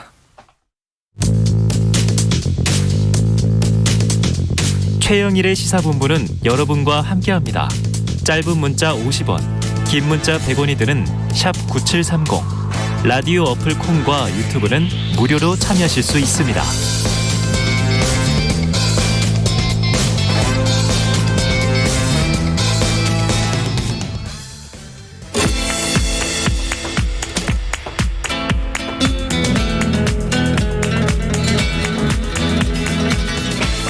네, 정치권의 허심탄회한 속내를 들여다보는 시간이죠. 각설하고 시즌2 현근택 변호사, 장성철 대구 가톨릭대 특임 교수 나오셨습니다. 어서 오세요. 안녕하세요. 네, 안녕하세요. 이미 나와 계셨습니다. 스튜디오에. 자, 두 분 뭐 대선 끝났지만 이게 기운이 없이 들어오세요. 두 분 다. 기운 있습니다. 기운 있죠. 네. 현 변호사님. 기운 없죠, 당연히. 왜? 있으면 이상하죠. 있으면 이상한 거예요? 어느 게 정상이다? 국회랑 당 있으면서 선거를 많이 접었는데요. 후유증 오래 가요. 선거 있으면 후유증 오래 간다. 세상이 다 막 무너진 것 같고 TV 보기가 싫어요. 첫 번째. 뉴스 보기가 싫죠, 특히. 그래서 제가 또 우리 현근택 변호사님 심정을 네네. 충분히 이해합니다. 이게 딜레마잖아요. 방송 나오려면 뉴스를 안 볼 수가 없잖아요. 저도 뉴스 보기 싫거든요. 현안을 분석해야 되는데 안 볼 수가 없어서 참 맞아. 괴로워. 한 일주일 정도 걸리더라고요. 네. 아유, 또 현 변호사님 이게 집에서 드라마 보시면서 눈물 뚝뚝 흘리시는 장면 생각하니까 안쓰럽네요. 자, 기운을 내시고요. 자, 오늘 그래도 두 분께서 하나씩 주간 키워드를 꼽아 오셨습니다. 먼저 현근택 변호사님 뉴스는 보시는 것 같아요. 윤석열 점령군 행세. 야, 세다. 오늘 그 KBS 라디오 최경영의 최강시사에 출연한 이 윤호중 민주당 비대위원장 목소리를 듣고 이야기 나누겠습니다. 결국 여론몰이로 사면을 압박하는 뭐 이런 모양새였고 또 이제 인사와 관련해서도 이를테면 모든 인사를 중지해라. 그다음에 이제 당선인과 협의해서 인사를 하자. 뭐 이런 이야기까지 나오는 그런 상황이었어요. 이런 걸로 미뤄보면 대단히 무리한 이 요구가 있었고 마치 이 점령군 행세하는 이런 모습 때문에 결국은 이 불발이 된 것 아닌가. 네. 자, 그런데 이제 안철수 인수위원장은 점령군 아니다. 점령군처럼 하지 않겠다. 이런 얘기를 또 굳이 했는데 지금 들어보시면 윤호중 비대위원장은 윤석열 당선인이 점령군 행세를 하고 있다. 비판했습니다. 장 교수님 어떻게 보십니까? 진 쪽에서는 이게 점령군처럼 느낄 수밖에 없어요. 네네. 그런데 하여튼 인수위가 조금 더 낮고 겸손한 자세로 정권 인수위에 열중하는 게 좋다. 조금이라도 좀 오만하고 교만한 모습 보이는 것은 국민들 눈에도 안 좋고요. 현재 집권을 하고 있는 분들에게도 상당히 마음의 상처를 줄 수가 있으니까 안 그랬으면 좋겠다라는 생각은 있는데 이게 꼭 5년마다 반복이 돼요. 맞아요. 지난 5년 전에는요. 황교안 당시 대통령 권한 대행에게 민주당과 문재인 당선인께서 뭐라고 하셨냐면 정권 말에 인사하지 말아라. 우리랑 협의해라. 그런 식으로도 얘기하셨거든요. 그랬더니 이제 당시 자유한국당 측에서는 아니 무슨 점령군처럼 그러냐. 이런 일 그대로 했었어요. 그래서 이러한 것들이 반복되는데 과거 기억들을 좀 되살려서 서로 좀 감정을 톤다운 시켰으면 좋겠다라는 생각이 듭니다. 그래, 여야 모두에 이제 좀 일침을 주셨어요. 좀 오만해 보이면 손해다. 그럼요. 5년 집권해야 되는데. 그럼요. 또 민주당 당신들은 또 이 반대 상황에서 그러지 않았느냐. 욕하면서 닮아가요. 인사 문제는 뭐 그럴 수 있다고 봅니다. 왜냐하면 이게 뭐 원래 뭐 인사라는 게 항상 중요하니까 얘기할 수 있는데 사실은 저는 사면이 굉장히 큰 문제라고 봐요. 정치적으로. 왜 그러냐면 저는 권선동 의원이 좀 실수했다고 봐요. 방송에서. 이분이 어쨌든 핵관 중에 핵관이시잖아요. 그렇죠. 그런데 명시적으로 얘기했단 말이죠. 아니 김경수 전 지사하고 한마디로 얘기하면 이제 딜을 할 거다. 하나 주고 하나 받을 거다. 100%다 이랬거든요. 100%다. 예전에도 그렇게 얘기했어요. 이 나오기 전에도. 실제로 뭐 사면이라는 게 어찌 보면 대통령의 권한이고 뭐 물밑에서 저는 논의는 할 수 있다고 봐요. 왜냐하면 이게 뭐 바뀌는 시점이고 이러니까 할 수는 있는데 이런 거를 이렇게 정면으로 이렇게 방송에서 딱 얘기해 버리면 못 하거든요. 그렇지 않습니까? 결국 그 뒤에서 주고받았구나. 이렇게 국민들이 예를 들어서 사면을 했다고 해요. 그럼 이제 현 정부와 전 정부 그러니까 차기 정부 사이에 결국은 딜을 했구나. 뒤에서. 사면권이라는 게 다 그렇게 되는구나. 그렇게 생각할 거 아니에요. 그러니까 물밑에서 얘기하는 거 하고 이거를 방송에서 얘기해 버리는 거 하고 다르거든요. 물밑에서 저는 사면 얘기도 할 수 있다고 봅니다. 왜냐하면 뭐 윤석열 후보 입장에서 부담스럽죠. 본인이 일단 수사해서 구속시켰고 문재인 대통령, 그러니까 박근혜 전 대통령하고 좀 다르죠. 박근혜 전 대통령 그 전에 된 것이고 문재인 정부 임기에 된 거고 또 윤석열 후보 입장에서는 저 당선인 입장에서는 본인이 수사해서 했기 때문에 서로 다 부담스러울 수 있는 상황이에요. 그러다 보니까 절충점을 찾는 게 뭐 97년 모델을 찾을 수는 있다고 보는데 좋단 말이에요. 그거는 물밑에서 협상할 때 얘기고.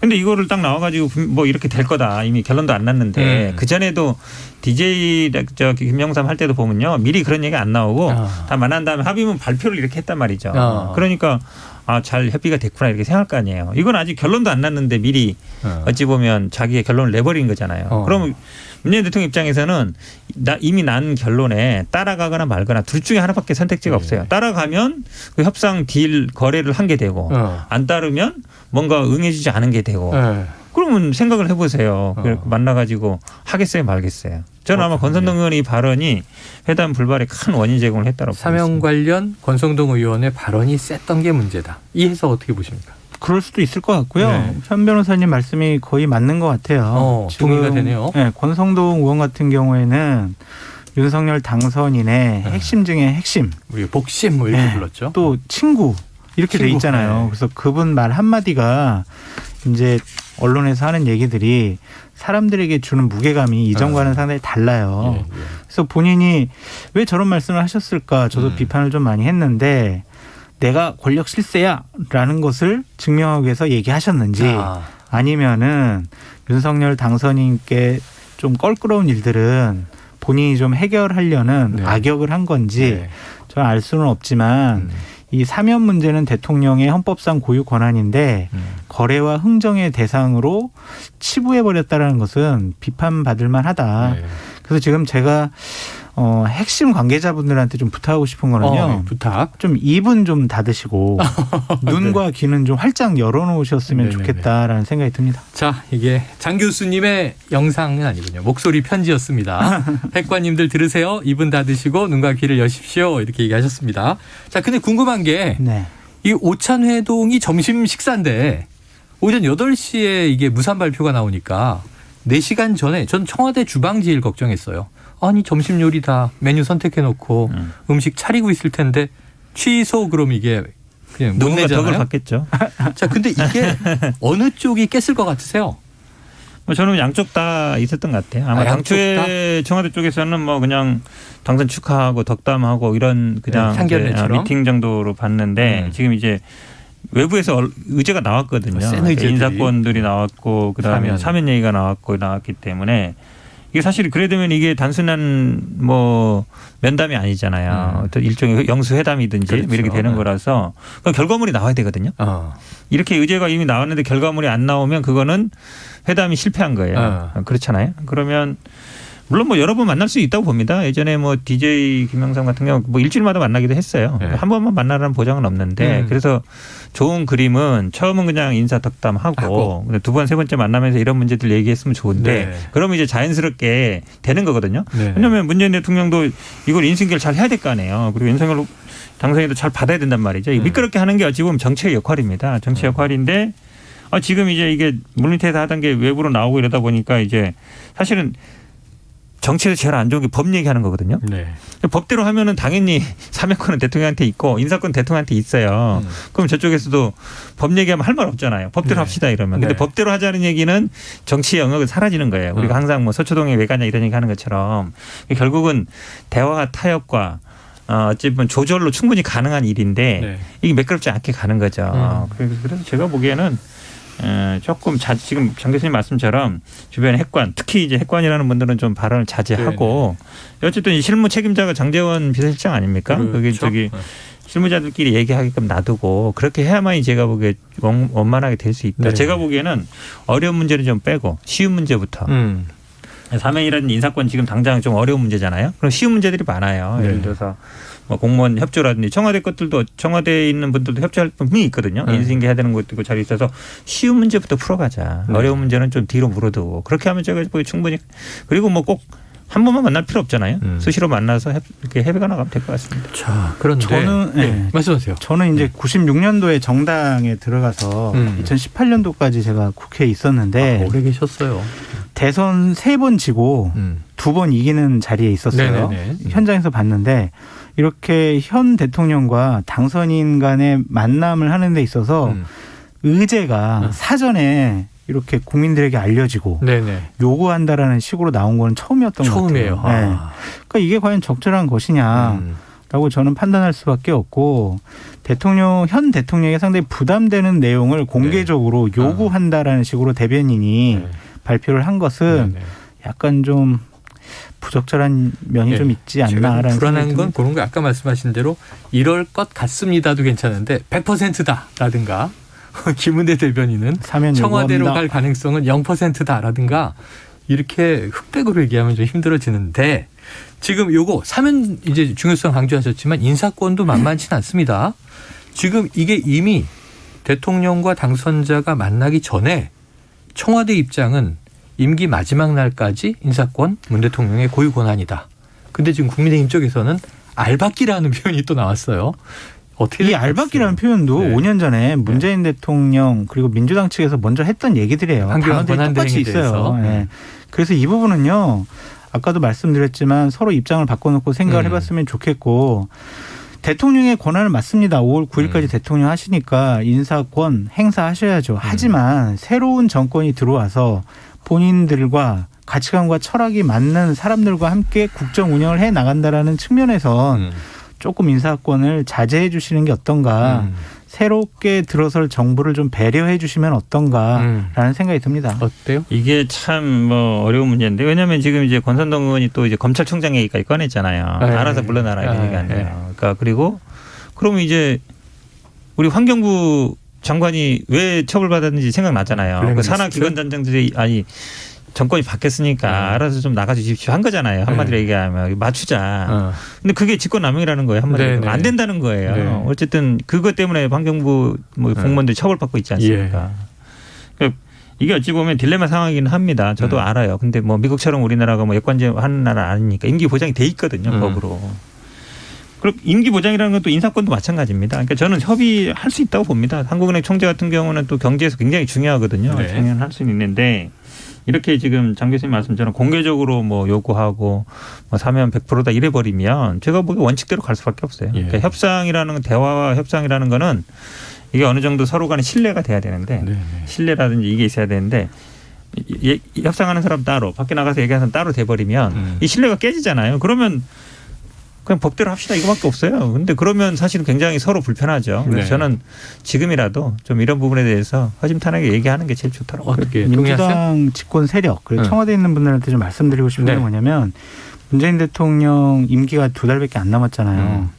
이제 한마디로 좀 속칭 얘기를 하면 갑과 을의 위치가 바뀌어요.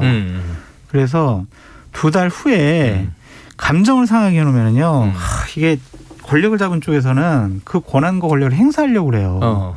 이 적폐 수사와 정치보복은 단어 차이밖에 없지 이거는 같은 말이거든요. 그러니까 이런 부분과 관련해서 서로 감정이 안 상하고 정권 인수, 인계를 원활하게 해야지 이제 임기가 끝나고 나서도 너무 무서워요. 얘기가 뭐 협박 수준이라지. 아니 이게 감정 건드리면 정치보복한다. 항상 5년마다 이런 것들이 반복되더라고요. 그래서 무섭습니다. 우리가 곧 권력을 놓게 되는구나. 그걸 좀 현실 인식을 하셨으면 좋겠다는 생각이 알아서 기라는 얘기를 들리는데. 자, 이슈가 여러 가지 이슈가 많은데 요거 여쭤볼게요. 대통령 집무실 이전 문제. 지금 이 민주당과 국민의힘이 이제 신경전이 있습니다. 아까 말씀드린 대로 이게 김은혜 대변인 기존 청와대로 들어갈 가능성 제로다. 왜 그렇게 당선인은 집무실을 옮겨야 한다는 것에 좀 비중을 크게 두는지 궁금한데 어떻게 보세요? 대통령께서 국민 속으로 들어가겠다. 친근한 대통령이 되겠다. 그래서 구중궁궐 청와대는 나오겠다라고 하는 숭고한 취지, 뜻 이건 충분히 인정받아야 된다고 생각이 듭니다. 근데 제가 이제 문제 삼고 싶은 것은 대통령의 집무실을 옮긴다라는 거를 한숨을 크게 쉬세요. 과연 2달 안에 이게 해결될 수 있는 문제냐. 2달 안에 해결 어렵다. 예. 인수위가 왜 있습니까? 여러 가지 대통령께서의 약속과 공약의 실현 가능성이 있느냐, 효율성이 있느냐 그런 것들을 충분히 검토하고 논의하는 자리 아니겠습니까? 인수위가 한 지 지금 일주일밖에 안 됐는데 그냥 대통령 뜻입니다. 이래서 그냥 국방부 용산청사로 가겠습니다. 이렇게 결정하는 게 맞냐고요. 국가의 중요한 정책 결정의 시스템이 그냥 대통령이 약속했다는 것만으로 결정되는 것은 옳지 않은 방향 같아요. 국민과 소통하겠다고 하셨잖아요. 국민과 가까운 친근한 대통령이 되겠다고 하셨는데 집무실 옮기는 이 중요한 문제를 본인이 아무런 공적인 논의가 없이 결정하신다는 거는 좀 성급해 보여요. 그 뜻 취지 오르니까 좀 긴 안목을 갖고 계획을 세워서 하셨으면 좋겠다라는 생각이 듭니다. 많은 국민들이 궁금할 거예요. 왜 청와대를 굳이 안 가려고 하는지. 제로라 그랬으니까. 예를 들어서 광화문 시대 열겠다 그랬으면 광화문에 안 되면 그럼 청와대 가는 게 맞는 거거든요. 네네. 그다음에 거기 가서 고민해보고 다시 다른 데 옮겨야 되는데 지금은 청와대 안 가는 걸 상수로 정해놓고 광화문 어려우니까. 그다음에 광화문 안 되니까 다른 데를 찾는 거 아니에요. 네. 국방부 안 되면 또 다른 데 간다고 할지도 몰라요. 그럼 청와대를 왜 안 가느냐. 그 얘기가 사람들이 안 나올 수가 없잖아요. 왜 우리가 예를 들어서 우리 지난번에 이용준 그때 전 문화재청장도 그런 얘기 했잖아요. 터가 안 좋다는 얘기는 우리가 얘기 많이 있었어요. 아니 이건 굉장히 오랫동안 나왔던 오랫동안 얘기죠. 있었죠. 그래서 네네. 이제 전직 대통령들이 다 뭐 말로가 안 좋다든지 우리나라 현대사가 이렇게 됐다는 얘기 많잖아요. 그리고 오히려 용산은 터가 좋다는 얘기가 있습니다. 옛날부터. 그래서 아니 그럼 이거 터보고 하는 거냐 이 중요한 얘기를. 왜냐하면 아니 단순히 그 국방부라는 게 아시겠지만 그 온갖 보안 장비와 시설 장비와 뭐 지하 벙커 온갖 무기들이 다 있는 데잖아요. 국방부 합참이라는 게. 예를 들어서 그냥 뭐 국토부 이전하는 거하고 다른 문제거든요. 우리 용산이라는 데가 뭐 국방부만 있는 게 아니라 뭐 연 합참 뭐 그다음에 사이버 사령부 온갖 군사 우리나라 국방의 중심지거든요. 거기가. 지휘소도 있고. 그렇죠. 지휘소도 있고 다 있는 데이기 때문에 이거를 딱 들어가면 연쇄적으로 다 옮겨야 되잖아요. 근데 옮기는 게 단순히 한두 달 만에 옮기는데 또 그 사이에 안보 공백을 없을지 아니면 또 그 시설에 따른 비용은 어떨지 저는 우리 때 걱정인 게 그럼 다음 대통령은 또 여기 들어가려고 하겠느냐. 네네. 그때도 다시 또 복귀할 수도 있어요. 그럼 또 이전 비용이 들어간 만큼 더 들어가는 거 아니에요. 그럼 이거는 굉장히 신중하게 생각해야 되는 문제예요. 저도 국민과 소통해야 된다고 보고 당연히 구중궁궐에 갇히면 안 된다고 보는데 이렇게 무조건 안 된다. 그럼 이유를 설명해 달라는 얘기예요. 왜 안 되는지. 그다음에 국민들이 저는 지금 같은 뭐 우크라이나 전쟁 상황이고 북한도 막 미사일 쏴야 된다 그러잖아요. 이런 상황에서 갑자기 국방부 직원들 다 짐 싸가지고 어디 가라 그러면 국민들이 그걸 받아들이겠어요? 아니 합리적인 이유도 없는데 국방부를 저렇게 뿔뿔이 흩어놓는다는 것에 대해서 제가 보기에는 아마 보수 유권자들도 이건 아니다라고 할 것 같습니다. 그래요. 자, 시간 관계상 이번에는 장성철 교수님이 뽑아 오신 키워드. 이름이에요. 이재명과 박지현 공동 비대위원장인데 이유는요? 위험한 카드다라는 좀 생각이 들어요. 위험한 카드다? 네. 그러니까 대선에서 지금 민주당의 여러 가지 어려움을 극복하기 위한 상징적인 사람으로 박지원 위원장을 모셔온 거 아니겠습니까? 네네. 이분이 나이가 어리고 20대. 경험이 없다라는 것으로 이분은 공동 비대위원장 할 자격이 없어라고 얘기하는 게 아니에요.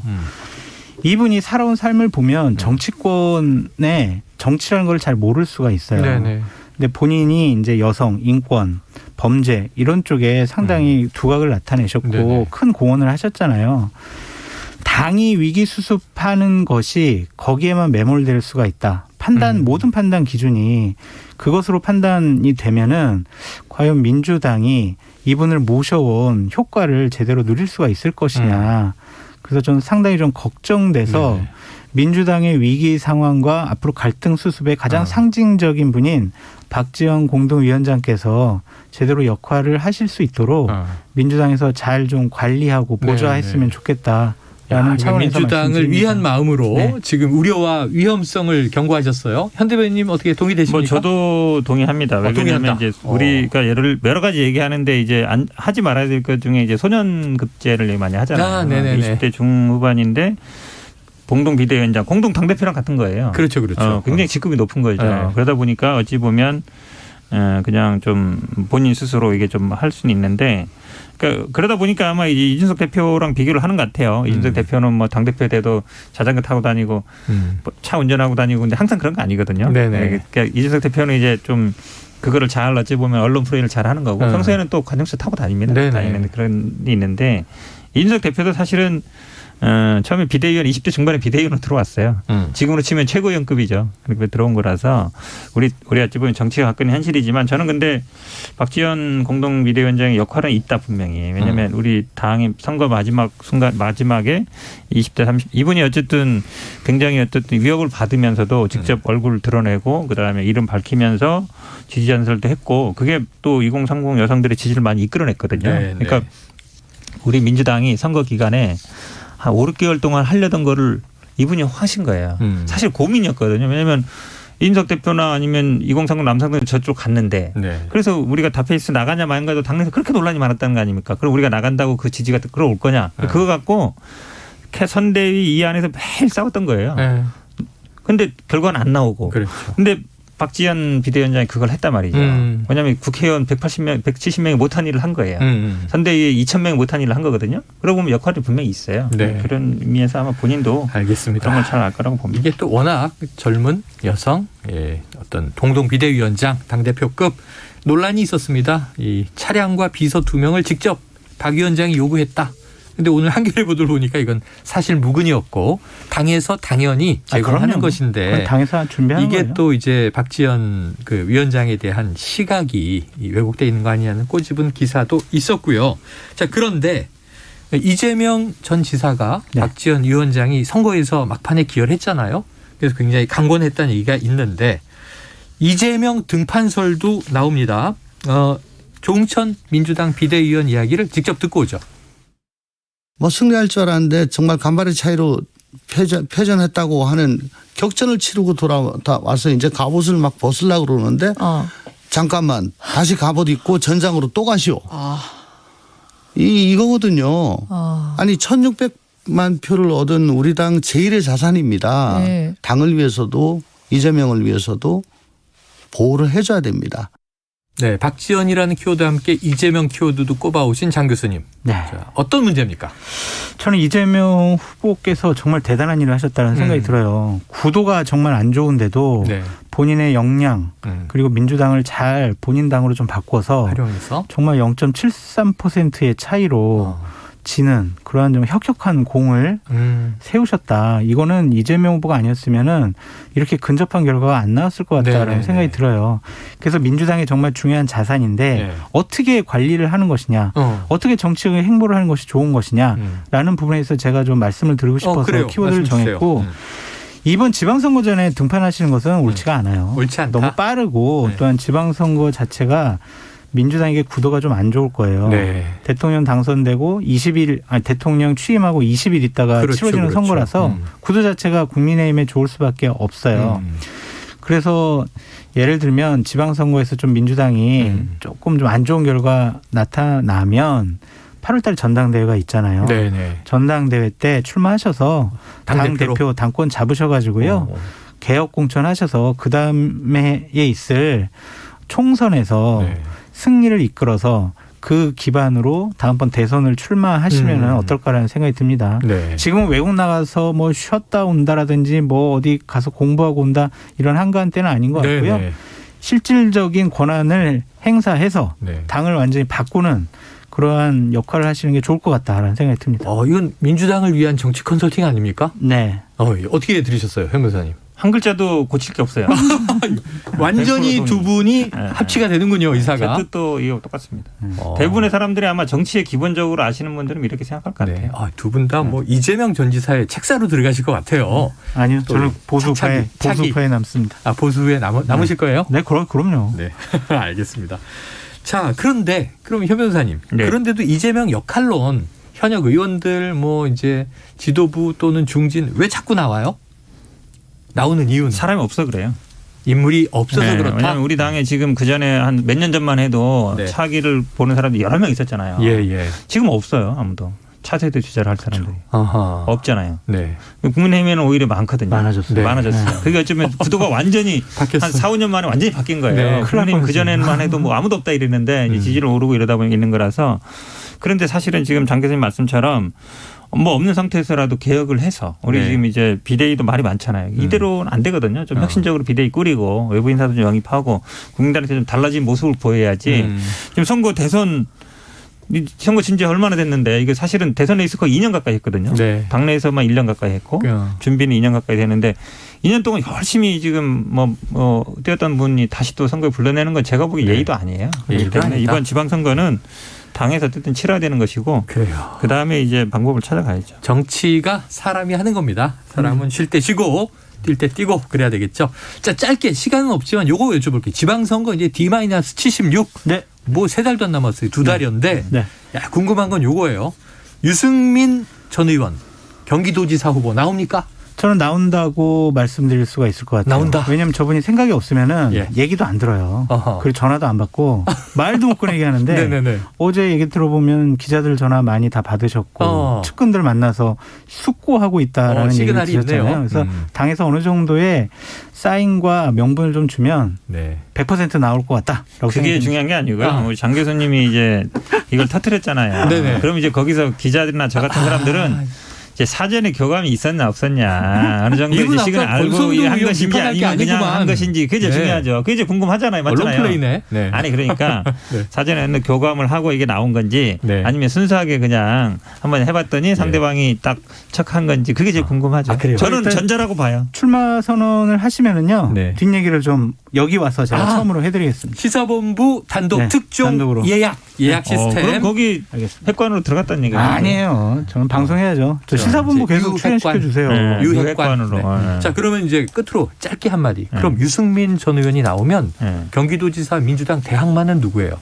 안민석 의원 나오시기 바랍니다. 지금 이제 뭐 안민석 자꾸 언론에서 예언하지 마세요. 나오시는데 어쨌든 김동연 뭐 전 후보도 얘기 나오고 있으니까. 김동연 전 부총리. 근데 구조상 김동연 전 부총리를 줄 수가 있어요? 민주당 그거는 뭐 당내에서 한번 봐야죠. 전략 공천 전략이 될지 뭐 경선이 할지 봐야 되는 거라서. 경선을 할지. 이게 사실은 선거라는 거는요. 상대방하고도 달립니다. 그리고 뭐 후보가 잠정적으로 되면 여론조사도 해오지 않겠습니까? 두 분 얘기대로 된다면 경기도지사는 경제통 대 경제통. 이것도 재미있을 것 같습니다. 좋네요. 오늘 이야기 여기서 정리하죠. 두 분 고맙습니다. 감사합니다. 지금까지 현근택 변호사, 장성철 대구가톨릭대 특임 교수였습니다. Splish splash, I was taking a bath. Long about a Saturday night. Yeah. 점심 먹고 유쾌한 시사 디저트 한 입. 최영일의 시사본부. Well, I stepped out the tub and put my feet on the floor. I wrapped the towel around me and I... 네, 시사본부 매일 이 시간 청취자분들께 드리는 깜짝 간식 선물이 있습니다. 오늘도 준비돼 있고요. 이 코너 들으시면서 문자로 의견 보내주시는 청취자분들에게 쏩니다. 오늘은 홈런맛 과자 준비되어 있습니다. 짧은 문자 50원, 긴 문자 100원이 드는 샵 9730으로 의견 많이 보내주시고요. 자, 오늘 경제본부 코너인데요. 특별한 분을 모셨습니다. 이 경제를 한 방에 정리해 주시는 KBS 보도본부의 박종훈 기자가 처음 나오셨습니다. 어서 오십시오. 네, 안녕하세요. 네. 아유, KBS의 뭐 경제 전문가로 유명하시죠. 아유, 고맙습니다. 좋게 봐주셔서. 네, K본부를 대표하는. 네. 자, 박종훈 기자 하면 대담한 경제 이 타이틀이 떠오릅니다. 요즘에는 경제 한방 유튜브 채널이잖아요. 네, 맞습니다. 잘 되고 계시죠? 네네. 네. 자, 이 한방 있는 박종훈 기자가 가져온 오늘 주제는 요즘 상승하고 있는 원유와 관련이 있다고 하는데, 자, 얘기를 좀 풀어주신다면요. 저는 올해 지금까지 나온 뉴스 중에서 가장 중요한 경제 뉴스로 이걸 꼽는데요. 네. 월스트리트 저널이 이틀 전에 이 보도를 했습니다. 뭐냐면 사우디아라비아가 이 달러가 아닌 위안화로 원유 가격을 표시하고 결제도 허용하는 방안을 지금 현재 중국과 논의 중이다. 자, 그런데 이게 그냥 어떻게 보면 가격표 바꾸는 거 아니냐 이렇게 생각하시는 분들도 있을 거예요. 그게 뭐 이렇게 중요해라고 생각하시는 분이 있을 텐데 사실 달러가 기축통화인 이유가 바로 여기에 있거든요. 지금 원유를 거래할 때 가격표를 전부 다 달러 표시로 붙이고 그다음에 이걸 달러로 거래를 하는데 이게 왜 중요하냐면 자, 글로벌 원유 거래의 80%가 달러로 거래가 됩니다. 그런데 그 거래를 하려면 결국은 외환보유고 중에 달러가 있어야 이걸 돈 주고 사고 팔 거 아니에요. 그렇죠. 그러니까 준비통화로 달러를 가질 수밖에 없기 때문에 결국은 전 세계의 기축통화가 여전히 아주 공고하게 달러가 잡을 수 있는 거고요. 위기가 왔을 때도 일단 달러는 있어야 에너지가 있어야 또 발전소도 돌리고 그야말로 난방도 하고 할 수 있을 거 아닙니까? 맞습니다. 그래서 이 원유 특히 천연가스 그리고 원자재들이 전부 다 이렇게 달러 표시로 거래되기 때문에 기축통화로서의 자리가 굉장히 공고한데 이걸 위안화로 하겠다. 그걸 고려하겠다는 것 자체도 지금 기축통화의 지위를 위협하는 굉장히 중요한 보도가 될 수 있는 거죠. 파격적이네요. 네. 지금 얘기를 듣고 나니까 너무 궁금한데. 자, 근데 사우디아라비아라 하시니 미국과 이 중동 지역에서는 최대 동맹, 중동 아랍 국가 중에 반미 국가가 많은데 이게 뭐 상대적으로 친미 국가. 자, 그런데 이 원유 결제를 달러로 굳이 하던 걸 위안화로 바꾸겠다, 가능하게 하겠다. 그럼 이건 사우디가 제 생각에는 이제 미국을 좀 멀리하고 중국으로 다가가는 거야? 이런 생각이 드는데 맞습니까? 네, 맞습니다. 사실은 이 달러의 기축통화 지위를 만들어 놓은 게 어떻게 된 거냐면 원래는 달러를 갖고 오면 예를 들어서 이걸 금으로 바꿔준다는 믿음이 있었기 때문에 그게 처음에 기축통화의 자리를 차지할 때 큰 도움이 됐거든요. 우리가 이 안전자산 하면 달러, 금 이렇게 많이 얘기하잖아요. 그렇죠. 근데 이제 뭐 달러를 너무 많이 찍다 보니까 1960년대에 이걸 달러를 갖고 와도 금으로 못 바꿔주겠다. 우리 그만큼 금이 없어라고 말을 하면서 금으로 바꿔주는 걸 못한다. 금 대환을 중단했거든요. 그 뒤에 그러면 달러 패권을 지키기 위해서 어떻게 했느냐면 1974년에 미국이 사우디한테 야 우리가 안보를 책임져 줄 테니까 너는 대신 말이야. 모든 원유 거래를 달러로 표시하라니까 이런 협정을 맺습니다. 또 다른. 네, 그렇죠. 그래서 중국도 사실은 뭐 미국하고 이렇게 패권 전쟁을 해도 외환 보유고 중에서 달러를 갖고 있어야 되는데 자 만약에 위안화도 이런 어떤 원유 거래를 할 수 있다 그러면 중국 입장에서는 뭐 굳이 지금은 외화벌이를 해서 달러를 쌓아두고 외환 보유고에 우리가 얼마 있어 이런 걸 강조하지 않아도 위안화만 갖고 있어도 되는 세상을 만들 수 있는 거잖아요. 그렇기 때문에 중국 입장에서는 어떻게든 위안화로도 원유 거래를 하고 싶은데 그 시장을 자꾸만 키우고 싶단 말이죠. 지금은 아주 작거든요. 거의 없다시피 한데 자 이걸 만약에 이제 사우디한테 이거 얻어낸다면 중국 입장에서는 엄청난 호재거든요. 그러네요. 자 그런데 그럼 사우디는 뭐냐? 지금 아직까지는 진짜로 중국한테 위안화 거래를 해줄 생각까지는 없지만 이걸 이용해서 일종의 전략적 모호성이라고 그러죠. 전략적 중립성을 통해서 경제적 이득은 중국한테 다 취하고 그리고 안보는 봐라 우리 말이야 언제든 위안화를 채택할 수 있다니까 너 겁나지? 그러면 말이야 우리가 지금 굉장히 골치 아픈 문제들이 많은데 당장 예멘 내전 때문에 머리가 아프거든? 우리한테 더 지원하라니까 이렇게 어떻게 보면 중국하고 가까워지는 척 일종의 헐리우드 액션을 하고 있는 그런 상황으로 저는 보고 있습니다. 그게 균형 외교라는 게 G2가 지금 안 그래도 미중 갈등이 경제전쟁이 오래가고 있으니까 그 중간에 딱 있으면서 이쪽엔 이거 줄 것처럼 저쪽엔 저거 줄 것처럼 그러면 양쪽에서 얻어낼 게 생기는 거죠. 한쪽과 맞습니다. 직거래만 하는 것보다. 야, 지금 청취자분들의 지금 호응이 대단해요. 3660님 혹시 부의 시그널을 쓰신 박종훈 기자인가요? 와우 시사본부에서 만나다니 너무 반가워요. 야 여기서 지금 이제 서영민 기자의 위치가 흔들리기 시작했습니다. 아유 서영민 기자가 워낙 유능한 기자라서요. 근데 이제 더워지고 있어서 머플러를 안 하면 어떻게 될지 몰라요. 늘 머플러를 하고 오시는데. 그렇죠. 야 지금 아주 흥미진진한 해석과 분석이 이어지고 있어요. 그런데 이게 뭐 새롭게 올해 막 등장한 게 아니라 사우디가 몇 년 전에도 비슷한 조치를 취하려고 했었다고 들었습니다. 그때는 왜 이게 실행이 안 됐을까요? 짧고 쉽게 말씀드리겠습니다. 2018년에 사우디 언론인 까슈크지가 피살이 됐는데 진짜 끔찍하게 이분이 숨졌어요. 터키에서 벌어졌나요? 그렇죠. 이게 뭐 세계사의 물줄기가 이런 어떤 하나의 사건으로 바뀌는 경우가 굉장히 많은데 이 사건도 진짜 큰 사건이었는데 그때만 해도 트럼프 대통령이 사우디하고 굉장히 잘 지내려고 그러다가 세계적으로 전부 다 사우디에 비난을 하고 그 배후에 있을 것으로 지목된 빈살만 왕세자에 대해서 어떻게든 제재를 해야 된다. 그러니까 트럼프 대통령이 할 수 없이 제재 카드를 만지작거리니까 사우디가 선수를 쳤습니다. 너 만약에 나를 공격한다 그러면 내가 엄청나게 원유를 증산할 거야. 뭐 등등등 여러 개를 열고 했는데 그중에 하나로 살짝 넣은 게 우리가 뭐 꼭 달러로만 결제할 필요 있나? 이걸 하나 넣었더니 그만 트럼프 대통령이 깜짝 놀라서 그냥 사실 약간 납작 엎드려서 이런 표현 좀 일국의 대통령한테 미안하지만 약간 그런 정도의 제재 카드를 다 내려놓고 제재는커녕 뭐 어떻게 보면 축혀 세우기까지 할 정도로 완전히 바뀌었거든요. 사우디 입장에서는 자신감이 커질 만큼 아주 중요한 사건이었고 바이든 대통령이 이제 됐단 말입니다. 그런데 아까 말씀드린 예멘 내전에 이럴 때 도움도 잘 안 주고 가장 큰 문제는 사우디의 철천지 원수인 이란을 핵 합의에 다시 복원시킨다? 이건 사우디 입장에서는 이 중동 지역의 패권을 잃어버릴 수도 있는 굉장히 중요한 사건이거든요. 그러니까 이런 문제들을 견제를 먼저 하기 위해서 일종의 중국이란 카드를 갑자기 딱 꺼내들면서 지금 다시 사용하게 되는데 결국은 2018년에 그 까슈크지 사건이 지금까지 나비 효과로 세계 경제를 흔드는 굉장히 중요한 어떤 포인트를 계속해서 만들어가고 있다 볼 수 있는 거죠. 자, 사우디 왕가에 대해서 비판적인 보도를 하면서 망명을 떠났던 까슈크지 기자가 맞습니다. 이 터키에서 사우디 이제 그 외교 공관을 방문했다가 실종됐는데 알고 보니 살해됐던 일이에요. 그런데 이런 일이 정치, 경제, 외교적으로 엄청난 나비 효과의 파장을 만들어오고 있다. 자, 그런데 정말로 사우디가 위안화 결제를 허용하게 되면 어떤 변화가 오는 건지 궁금하고요. 네. 그리고 국제 석유 시장은 물론 이 달러 중심의 또 세계 금융에까지 영향을 미치게 되는 건지 네. 어떻게 좀 얘기해 주시겠습니까? 자, 헨리 키신저 전 미 국무장관이 네네. 바로 1914년 이 회담을 하면서 오일 쇼크 다음 해네요. 네. 네.